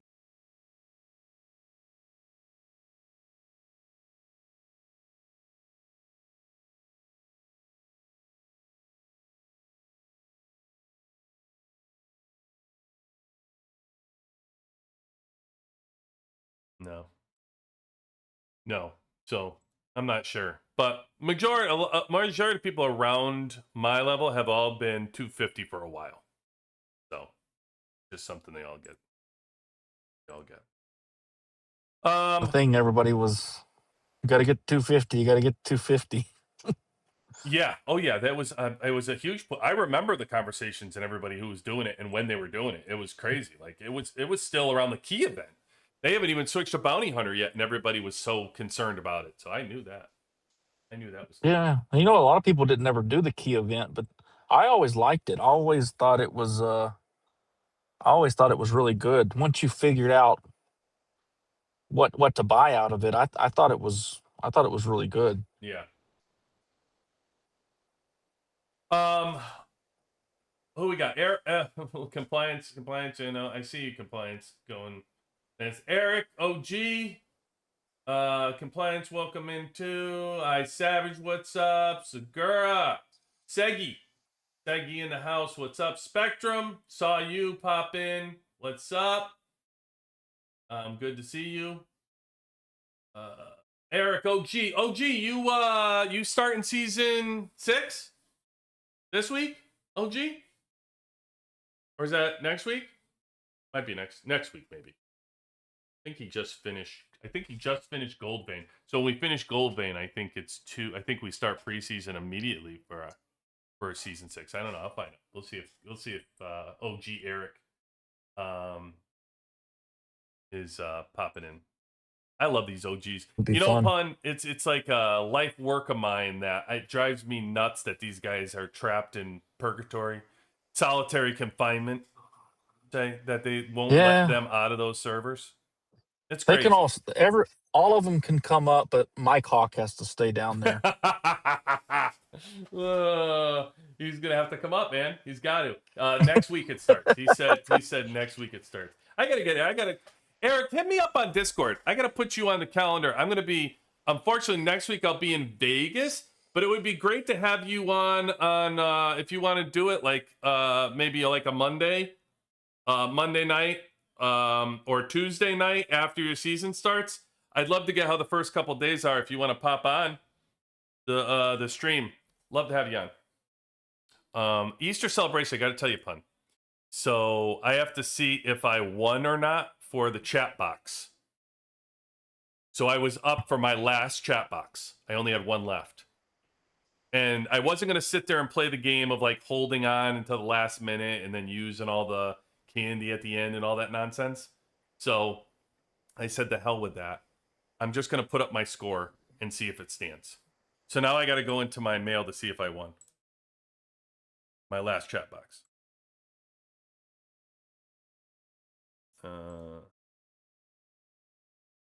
Oh, see? Eric's up. Good. All right. Thank you, OG.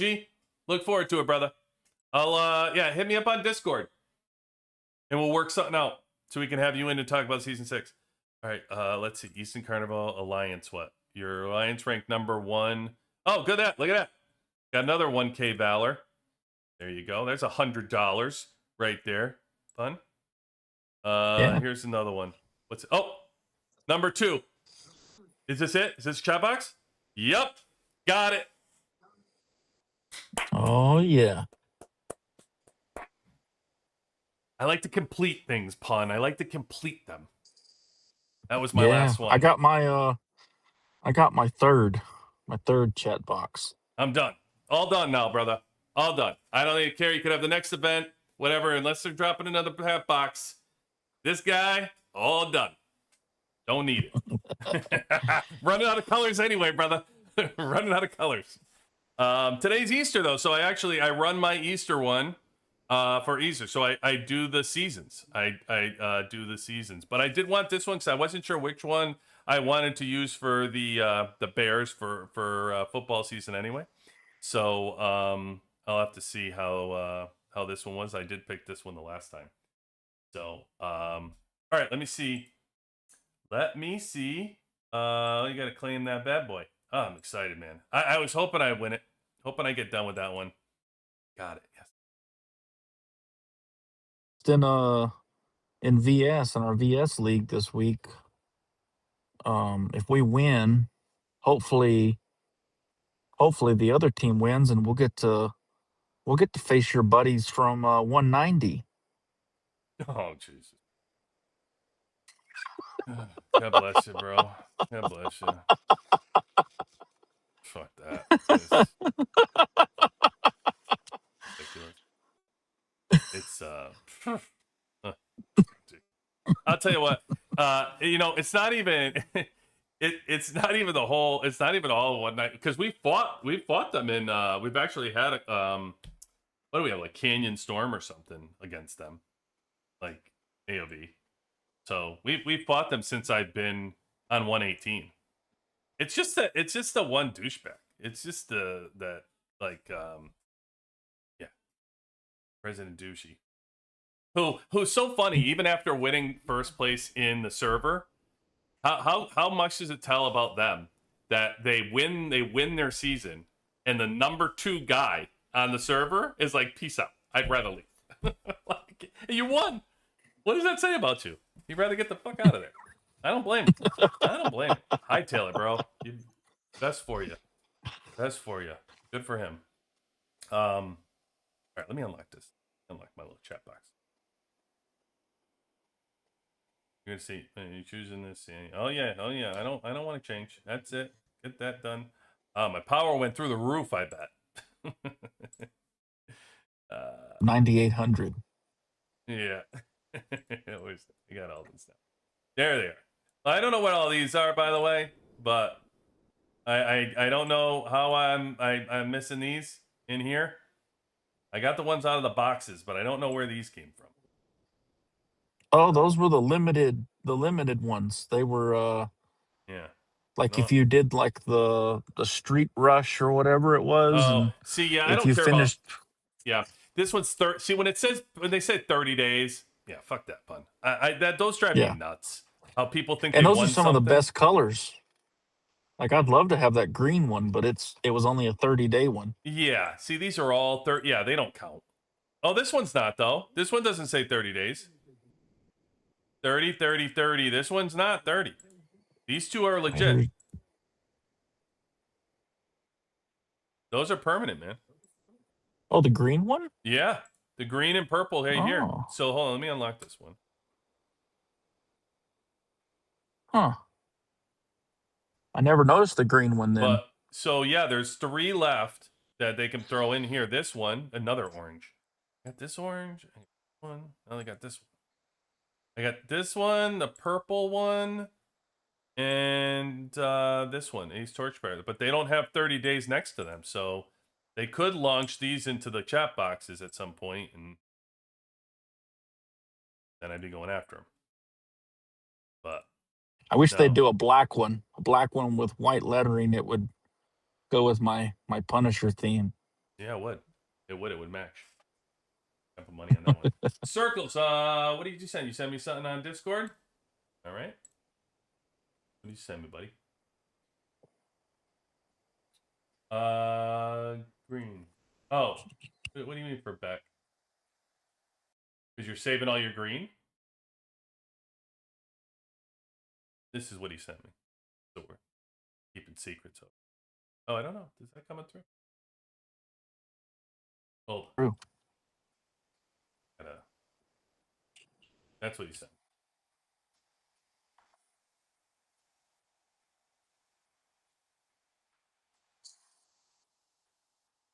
Green.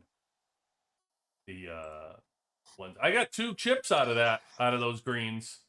2 gold chips. So, give it a try. I got 10. I got 10 gold ones out of 55 blue ones just a while ago. Oh, did you? Yeah. Damn. That's good shit. All right, so speaking of, let's go through real quick. Let's do some Drones Day stuff for everybody. We did a lot of talking already on drones, so don't need to do too much. I like to get everybody up on what's worth it for the drone, but I think we delved into that. We talked about the level. You guys know my feelings on that. Pushing to 250. You guys are good there. Components. Again, for those, we had a question earlier about components. Not much you can do about components, to be honest with you. So all I can say about components, when you get those special boxes, make sure you're choosing missile. That would be my best thing I can tell you about components. Otherwise, you're pretty much slow rolling components. I will tell you one additional thing. In Bounty Hunt, if you're going to buy drone component parts, and we're having mobilization coming up, mobilization is your best place to get level 5 boxes. Now, Bounty Hunter, you'll see select component level 5 boxes. Do not buy those. There's only one exception to that rule, but I do not, in general, buy those boxes. Those boxes are a 33% markup for drone component parts. So don't buy the level 5 components in Bounty Hunter. I know they're tempting because you get to put where they're going to go, and everybody loved that. But again, you're going to pay 33% more just to get them and put them someplace. You're better off getting them in mobilization if you're going to buy them and just slow roll it and keep opening them and open them. Because eventually, like you see here, that's what I did. And look, I'm on towards level 11, and I'm almost 40% here, which is a bump right here for hero defense. I already got my bump for the radar one to level 40. That was at 10% on critical hits. And this one's coming along as well. So that's all from just getting the level 5 mobilization ones. Here's the exception, and I'll do a little bit. If you get close on the level 10 on the right-hand side, if you're very close to them, it's worth it in Bounty Hunter to just grab a couple of the selects just to push you over the top. Then, that makes sense to try to get the last on the level 10 and get the push. I would say go ahead if you're getting close. But in general, you're spending your money, just know it's a 33% markup. Combat boost we talked about. Nothing much you could do here other than open up your skill chip boxes, wait, and pray. And then slowly but surely this moves forever. Mother used to say, a watched pot never boils. Well, for combat boost, I will say a watched boost never moves. So don't worry about it. Just do your chips, hit your quick add, and don't even put any time into worrying about that. If you're going to spend money, Pun touched on it before. Pun said he's currently on his way doing this. You have to go into the daily must buy, and you buy these three right here, the 5, the 10, the 15, or just the 5, whatever. You want to slow roll it. This is the way everybody moves it. That is VIP 18, VIP 17. This is what they buy to move that combat boost. They buy this all week long. They buy these, the 5, the 10, and the 15, and then they use them all at the end. Okay, so that's how you spend. That's where you're moving those skill chips. My favorite for skill chips moving, there's nothing much you can do. Skill chips is mobilization event. Getting those golds out of mobilization, you're going to be able to move 10 levels on drone. Awesome. Love it. It's incredible. Is when you put your squads on the wall, do you only put one if your first squad is stronger than the other 2? Oh, wait.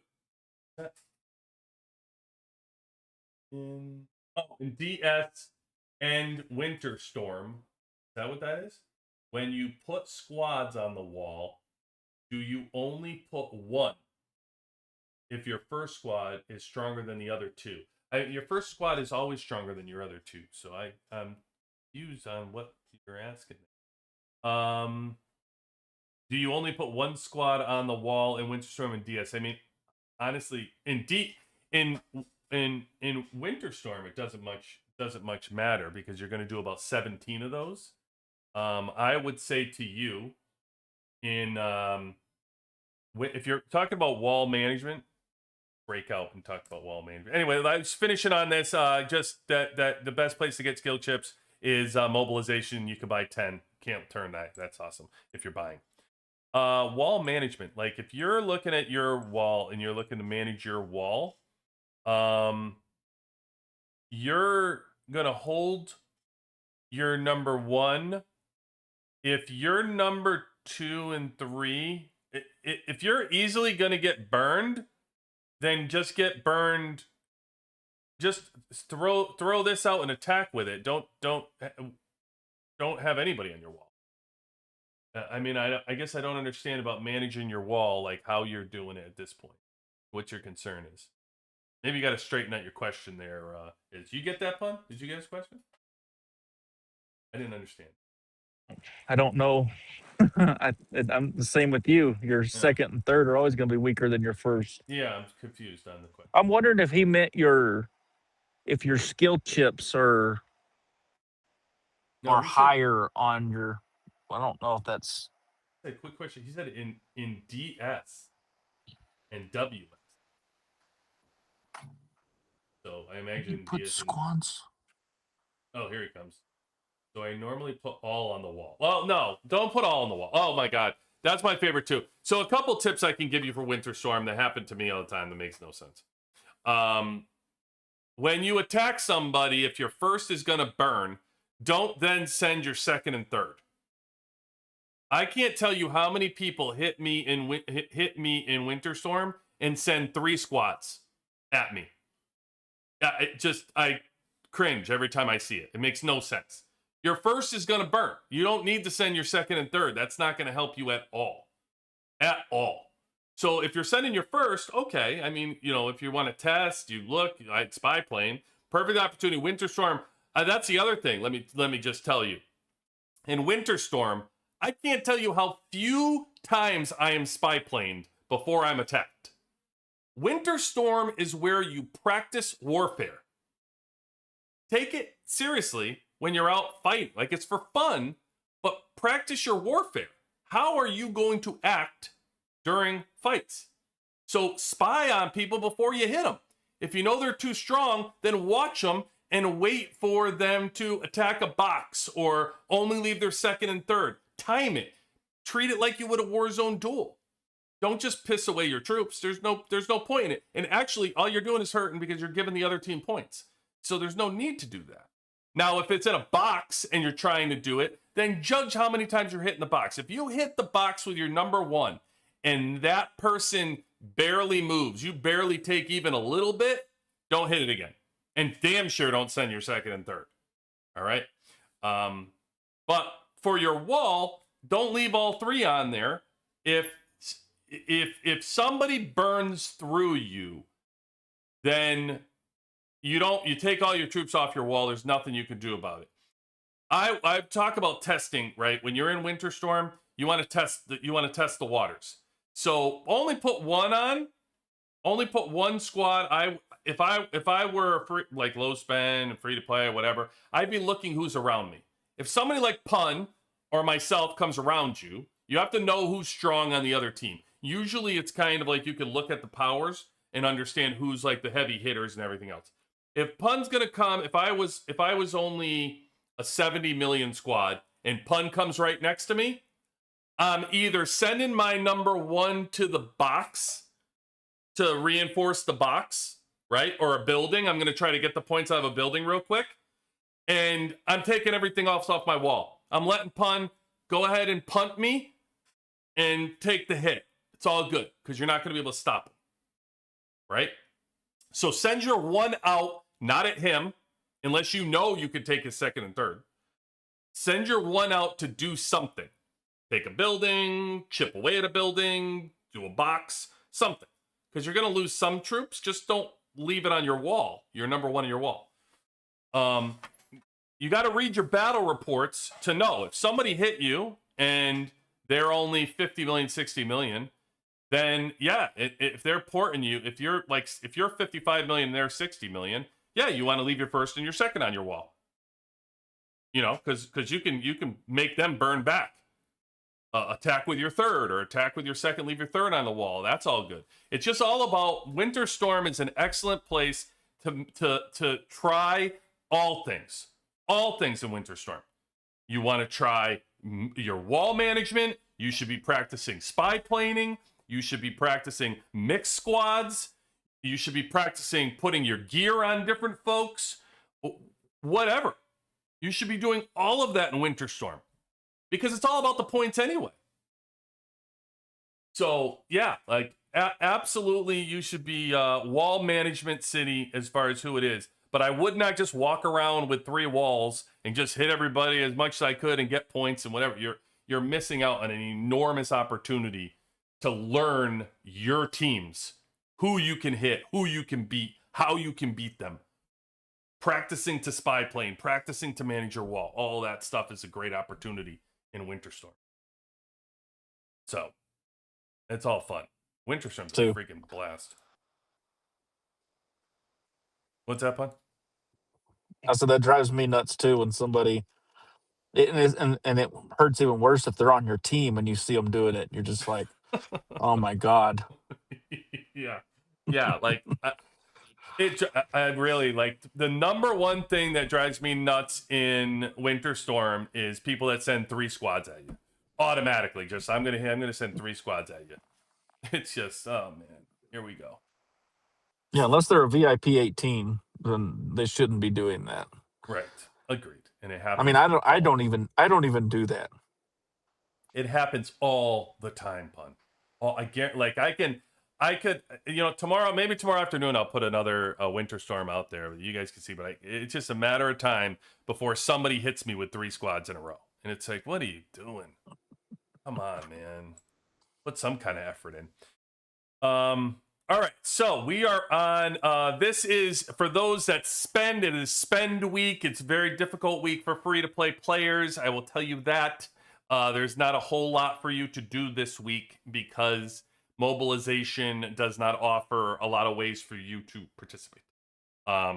So for spenders, this is the best week to spend your money. For those of you that were able to get this week during Easter week, congratulations. That was the best because all of these things you get for Easter, you could spend enough and you get all the way down here to get these bonus 1,000 tickets. You get prints, you get all kinds of stuff with your money. No dielectric charges and nonsense. This is all like prints and skills and there's all kinds of good stuff here.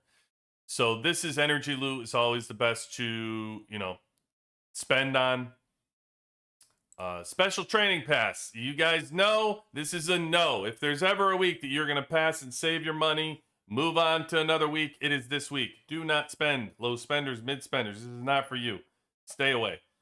Don't let them lure you in with the 5 blueprints. Just pocket your money, move on. Do not touch this week. Save your money for bullseye, for anything. Just not this week, please. It's just ore. You make this in your base.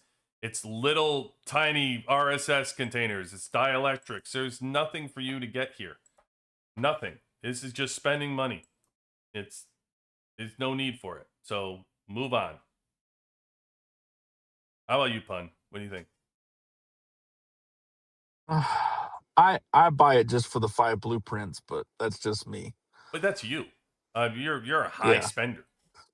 I'm saying if you're a low spender, there's no need to be spending on this. Oh no. see what I mean? Instantly. Oh, no. It's a terrible event. It's really terrible. Like it's a terrible buy.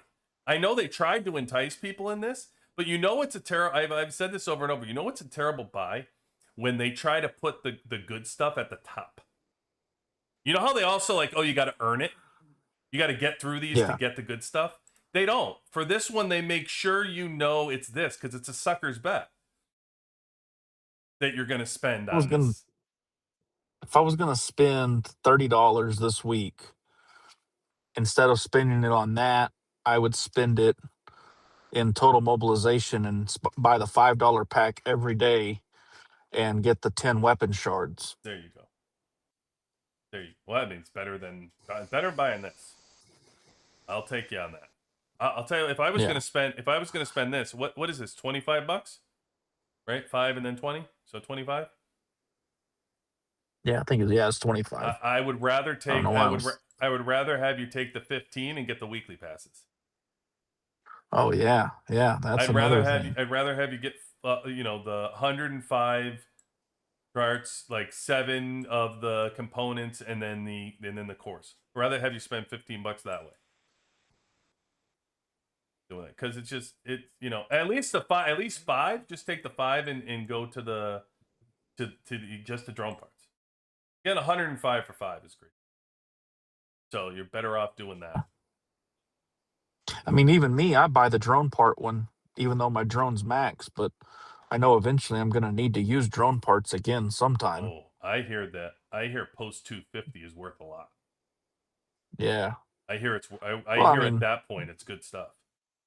I'm probably not going to get there anytime soon, but I didn't decide to spend on this game because I was going to quit after 2 years. Like I want to play this game for. Exactly. That's what I keep saying, right? You're planning on playing for 10 years. You're planning everything out like 8 years. Like that's what I keep saying. Like everybody's so focused on the short term, and it's like, don't worry about it. Like let's figure out how we're gonna spend and how we're gonna build on the long term. So I say like, oh, for even free to play low spenders that aren't spending anything, like you don't worry about your second team. I'll never build a second team. Of course you will. Of course you will. Maybe it'll take you to year 3, year 4 of playing the game, but yeah, you keep playing it. You're going to build a second team. It's going to happen. I love seeing free-to-play players right now that are already getting their EWs to 30 and knowing that Season 6 doesn't even have EW weapons. Now you know that they're all going to be able to catch up on EWs for their Team 1 finally. They're going to all get a chance to. Now we're going to start the next thing that you're going to have to catch up to for 3 years.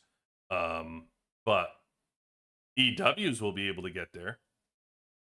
That'll be a good little bump. See what it's gonna take to get that skill leveled up.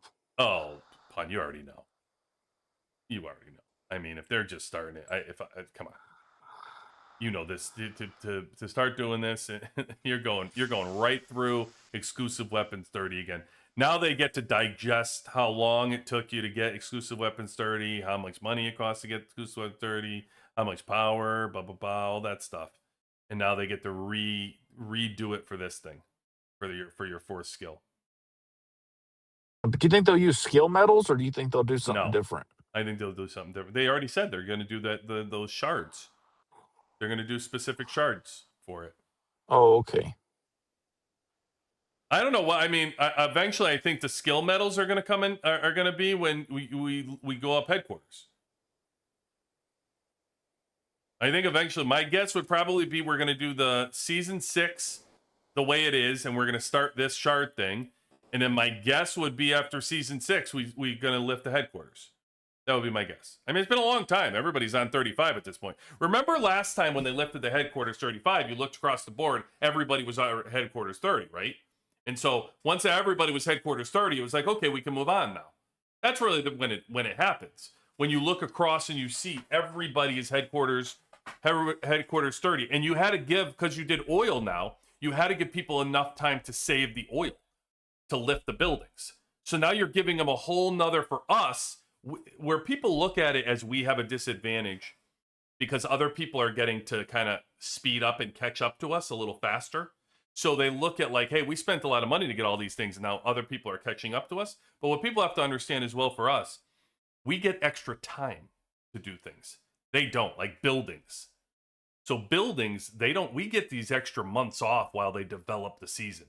Once they roll out the season and get the kinks worked out, as they start rolling that season down, these servers don't get as much time off in between seasons.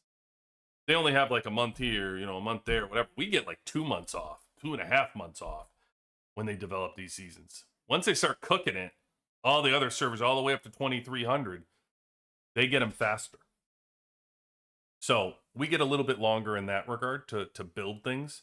But headquarters 40 there's no doubt it's going to be a real thing. We just talked about we're going to play the game 8 years. Headquarters 60 is going to be a real thing, right? It's it is like, that's something that's going to continue to go up. Do I know if exclusive 35 is going to be a real thing? I don't know. That I don't know. I mean, I'd imagine down the pipe eventually everybody gets exclusives, and we're sitting here right now with exclusive 30, right? All our heroes have exclusive 30, so we're doing the post exclusive. I imagine eventually when everybody catches up with exclusive 30, like you get free to play low spenders, they start getting their first team all done EW 30. They start getting into their second team a little bit EW 30. I imagine at some point you're going to have to do something other than move up the levels. You're going to have to, enhance it somehow.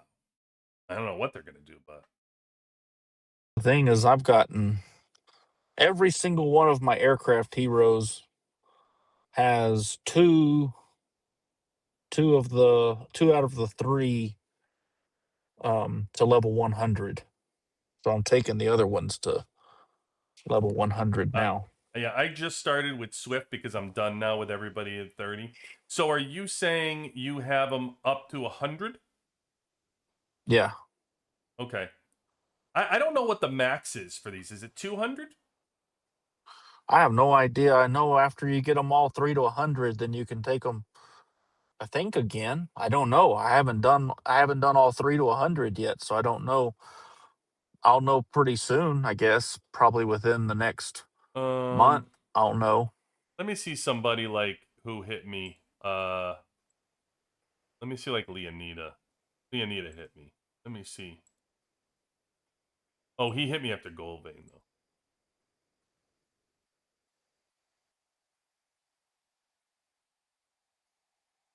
Oh, I didn't even realize I was victory in defense against Leonida. I was able to defend against him on the second and third hit. The first one cleaned me out, 120. Let's see where his is. Oh yeah, see, 200. He's at 200. Oh yeah. For Diva. So I can tell you it goes to at least 200. Wow. I know. Think about that. How long that's going to take to get him up to 200. Yeah, forever. Yeah. Yeah. You really got to figure out how you're going to do that. Are you just going to go one team and just go to 200 and just max out your T1s with it forever? Or are you going to split it at all? I don't know. I'm trying to think of what's the best, because I did notice now the HP, I guess, is the middle one, Yes. is the HP boost. Yep. When you get it to 100, it's about a point, I think about a 0.2 boost to your team for each one. So that's pretty good. Yeah, I know. Health points is really a huge move of your march, right? Your T1 march power, Mhm. but it doesn't impact as much as, like somebody brought this up and was asking me about damage reduction and was saying, hey, am I better off doing like health, like a deco, health points over damage reduction? And I think that's where it gets lost in the shuffle of like your march power will look like it's going higher with your health points, but damage reduction is way more powerful and doesn't lift your damage. It's not going to necessarily lift your march power, but it's more powerful. Like reducing damage through an entire battle is better than just lifting your health points. That's why the gorilla, like, I laugh when people try to build up the attack skills on the gorilla before they do the middle No, two. it's sad. It drives me nuts. I see you look at mine, like I'm so far behind, stopped with my skills. I'm 18 and 19, and I'm almost 40 with my roar. It's crazy to me that. And that's funny when that whole thing leaked out about season 6 rumors, and one of the rumor was, hey, they're going to come out with a new overlord and it's going to be defensive. Like right there and then it should have told everybody a bunch of bullshit that was, right? Because this couldn't be more of a defensive overlord, so why would they come out with another defensive one? Like, it doesn't make sense. I think they should be based on skill on the squads. Like, I really think the gorilla pairs really well with missile. Like, if you have it with missile, because missile is not a very good defensive team. Like, It's offensive. if you've Really? noticed, once your gorilla dies, your front line is cooked pretty quick. Well, not McGregor. McGregor will hang. McGregor's usually the last one Yeah. to survive for Hmm. my missile squad. Yeah. McGregor will hang out. The thing about the Overlord, right, is it's defensive. What I personally think they should do, if they're going to come out with another one, is the next one they come out with should be offensive. Polar opposite of this one. For like me, having air, if I had an offensive overlord, it would make my air squad extra scary because Right. air does a lot of damage anyway. Right. But why would somebody build? Like, let's say they came out with another one. If the object is you're coming out with it could get money, the design of the game, right, is free, is spent to win. Mm-hmm. Why on earth? Everybody who's gonna buy it, you got VIPs, VIPs 18, 17. They're obviously gonna buy it because they buy everything anyway in the game. But I'm saying if you're trying to have people care, like low spend and mid spend in this game, they're not going to give a shit about an overlord that's defensive. You're not going to get a dime from that. Why couldn't they do the overlord just like they done T11? Like, you can pick if you want it to be defensive troops or offensive troops. Yeah, I mean it would be better. Yeah. Well, that's what I would think. Like I would think you'd have 3. Eventually, you have 3 squads, so you'd have 3 overlords eventually in due time. And one would be defensive, one could be offensive, one could be like a mix of both, offensive, defense. Yeah, kind of like a support. Yeah, and then like you offer air would. Well, I think if you had That's what 3 of them, air's missing. it offers more strategy that way. So if you had a defensive one, an offensive one, and a mix of both, then you say, okay, which one's the best one to put with which team or whatever. Now, eventually, if you had 3 of them, you could come out with buffs at that point and say one buffs another team or something. Because to me, that's the only other way you're going to get anybody who's, low spend or mid spend to care about a different overlord, is if their number 1 team is vested is an air, and you came out with another one and you said, hey, this one buffs tank, the new one buffs air. Now they care. Now somebody has a vested interest in, like, oh shit, now I gotta try to worry about another overlord. That's the only way you would care about it. I just don't Do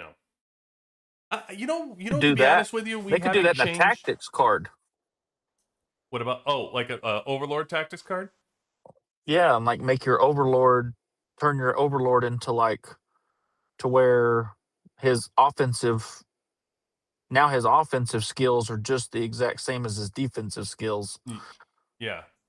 I personally, I know for me personally, like, this is my opinion. I find another Overlord to be boring. I get it, Yeah. it's pay to win. I get it's whatever, but I feel like it's chasing money when you don't need it. Like a lot of people's walls. I've talked about this here. Like I've just recently been sharing that I fought this Dark Witcher, right? And I survived with Dark Witcher. Now Dark Witcher is 50 million THP stronger than me. And what I found that is once you get around at least mine level 280 THP, 285 THP to 200 and let's say 30 THP, 240 THP, it's all the same. Like you can survive the wall of the sim, so you can't burn each other anymore. You're just kind of trapped in this back and forth. Just I burn your wall, you're burning my wall, but you can't get through. You can't get through the wall, right? So adding a second Overlord is just going to make that worse. Like what if I had a second Overlord? Then he'd be 50 million THP higher than me. He'd take 3,200. We'd be square and even, right? You'd never get through the wall. So Yeah. I just don't see where an Overlord would make things better. I think you'd have to help people increase their T1s. Yeah. Like free to play and low spend are going to be more interested if you start talking about increasing a T1. How do I not hey, here's a second one to put on your wall. They don't give a shit about their wall. Half the time they're getting burned through anyway. So it's like, how do I increase the T1? I think instead of bringing out an Overlord, they should have just brought out 3 new heroes. I mean, but you already have heroes you're not using. So why bring out new ones? Like you have all these heroes that we're just sitting here with trying to figure out what to do with them. Yeah, that's true. So why, do something with these then? You know what I mean? Like instead of making Venom where I'm going to have to waste my skill medals on him when I don't even have, I don't have skill medals on everybody else. You make him UR, but if without an exclusive weapon, you do nothing for these guys. So give them exclusive weapons. You could give these guys exclusive weapons and then make them more interesting. If you did it that route. I mean, honestly, like gear, the way to probably do it is you probably want gear, right? Like we've been sitting with the same gear for the eternity of the game. What we're almost 3 years in, brother. We haven't changed 2.5 years at least. We haven't changed the gear at all. Max is red. And that's it.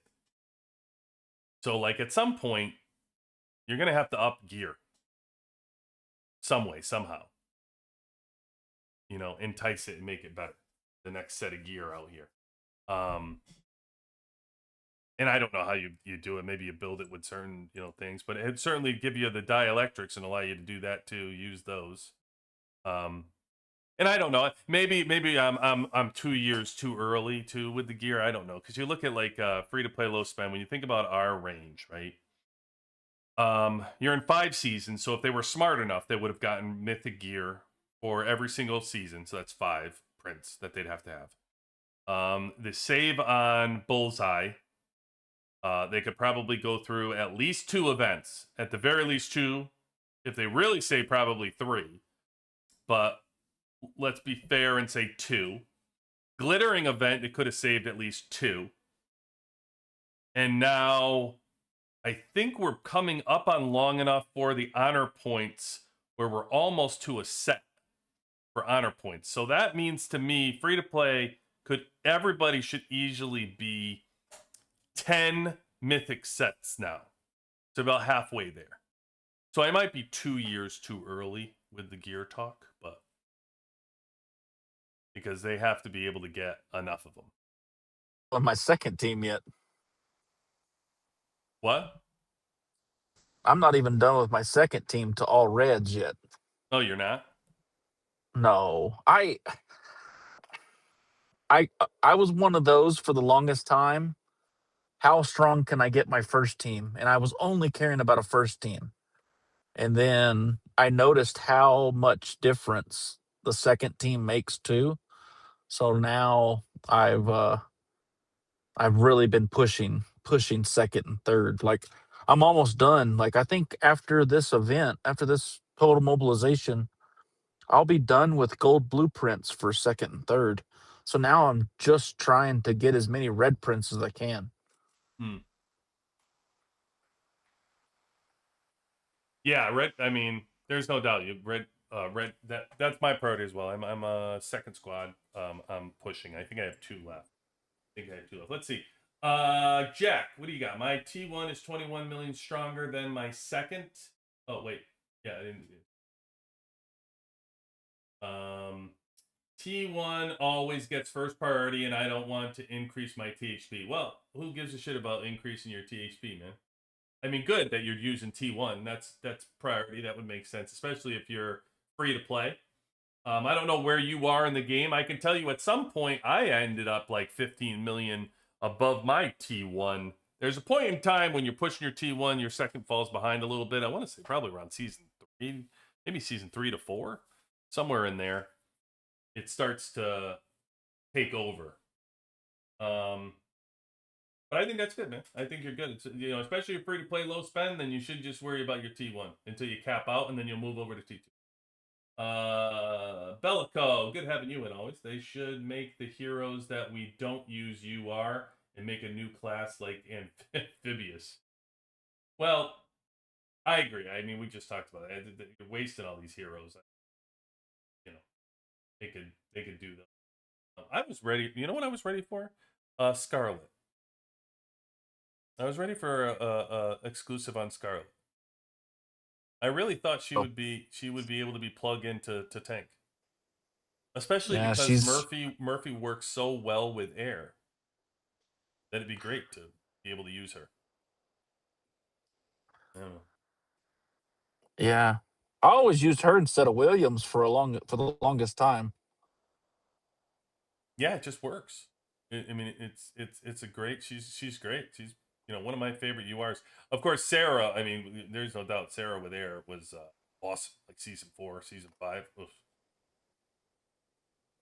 Could have gave her an exclusive. All right, let's see. They need to put all those other heroes to use. I agree. Have those extra heroes support your wall. Or maybe you have only attack squads and then only defensive squads.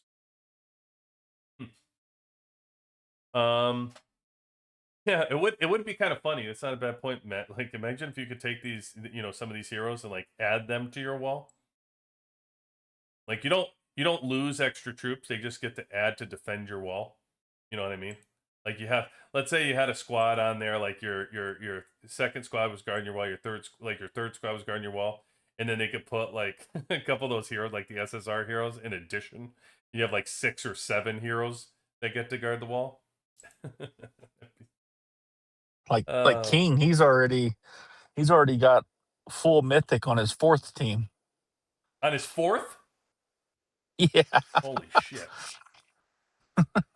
You know, the problem with the 4th squads is just like without the exclusive weapons, they're just not as powerful. I was talking about that with that OQ who had like 86 million or something for his 4th squad. But it's like, you know what? It probably plays more like a 70 million squad. They just don't hit as hard without those exclusive weapons. And plus, most of them are a mix. So you get the best you get like a 4+1 maybe in those squads. So it's like, yeah, between that plus the no exclusive weapons, yeah, it's crazy. I mean, mythics on your 4th team is wild. That's wild. I'm live on a different planet. We're playing a different game. Playing a different game. No doubt. All right, Pun. That is that's all tonight. You got anything? Dad, it was good having you on, brother. Man. Thanks for joining us. Appreciate you. Yeah, I had fun. Good come on. See, everybody's scared to come on. You come on, and then all of a sudden, everybody has a good time. And then they're like, God damn, I can't believe I had a good time. Yeah, I could talk about this game forever, though. Like, to me, it's just like football, basketball. Like I could just talk ball all day long. So And me too. I tell you, I come on, I do this stream, and sometimes we're sitting here like 4 hours, and it's just yeah, talking about the damn game, like different ways, different things we could do, or whatever. It's just honestly, it's just a freaking blast to have fun. So, yeah, people like it. yeah. It Well, helps people out, especially you have the conversation about this stuff. They like to know what to upgrade, what helps them, what doesn't, blah blah blah, or to spend stuff. So, by all means, if it's helpful, yeah, let's talk about it. yeah.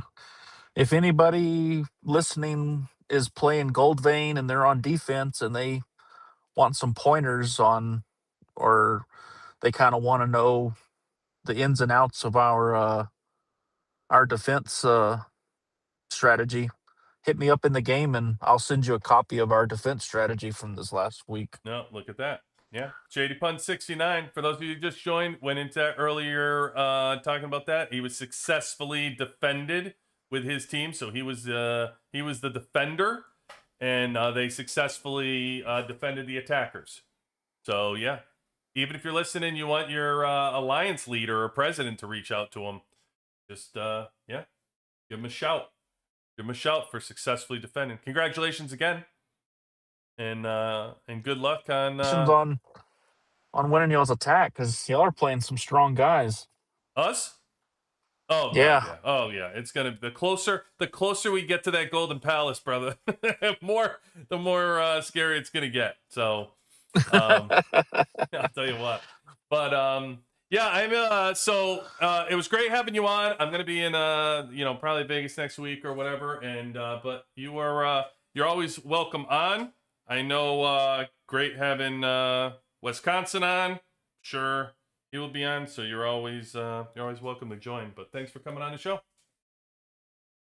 If you want me, just reach out to me in game or on Discord, and I'll hop on anytime. So Yeah, it's always good. It's always good to have people that want to come on. You want to come on, by all means. Listen, we're an open book out here. We just come on, have some damn fun, talk to the community, blast it out, have some fun. We'll have some more coming out for the. We have a whole new total hero power you're going to want to hear for like the VIP 18s, like the structure to determine the THP. Really starting to talk about that too, which is going to be fun as we move forward with some of these guys. We started the bases, the behind the base thing that was pretty cool too. So that's cool. Yeah. Coordinates list. Coordinates list partners for all you. Get out there, by the way. Oh, before I let you go, I did want to tell you about the coordinates list too. Coordinates list, if you hop in, they are having a new sweepstakes giveaway that Wolfie just put out there. Let me say it here is a little giveaway that she is doing. Bring that on over. Talk to you about that real quick. I love supporting our partners. Speaking of partners, we're also going to have Captain Hedgehog in here for a day show on Tuesday. So that'll be fun. Tune in for that. So here for the giveaway, let me pop it in so you guys can follow.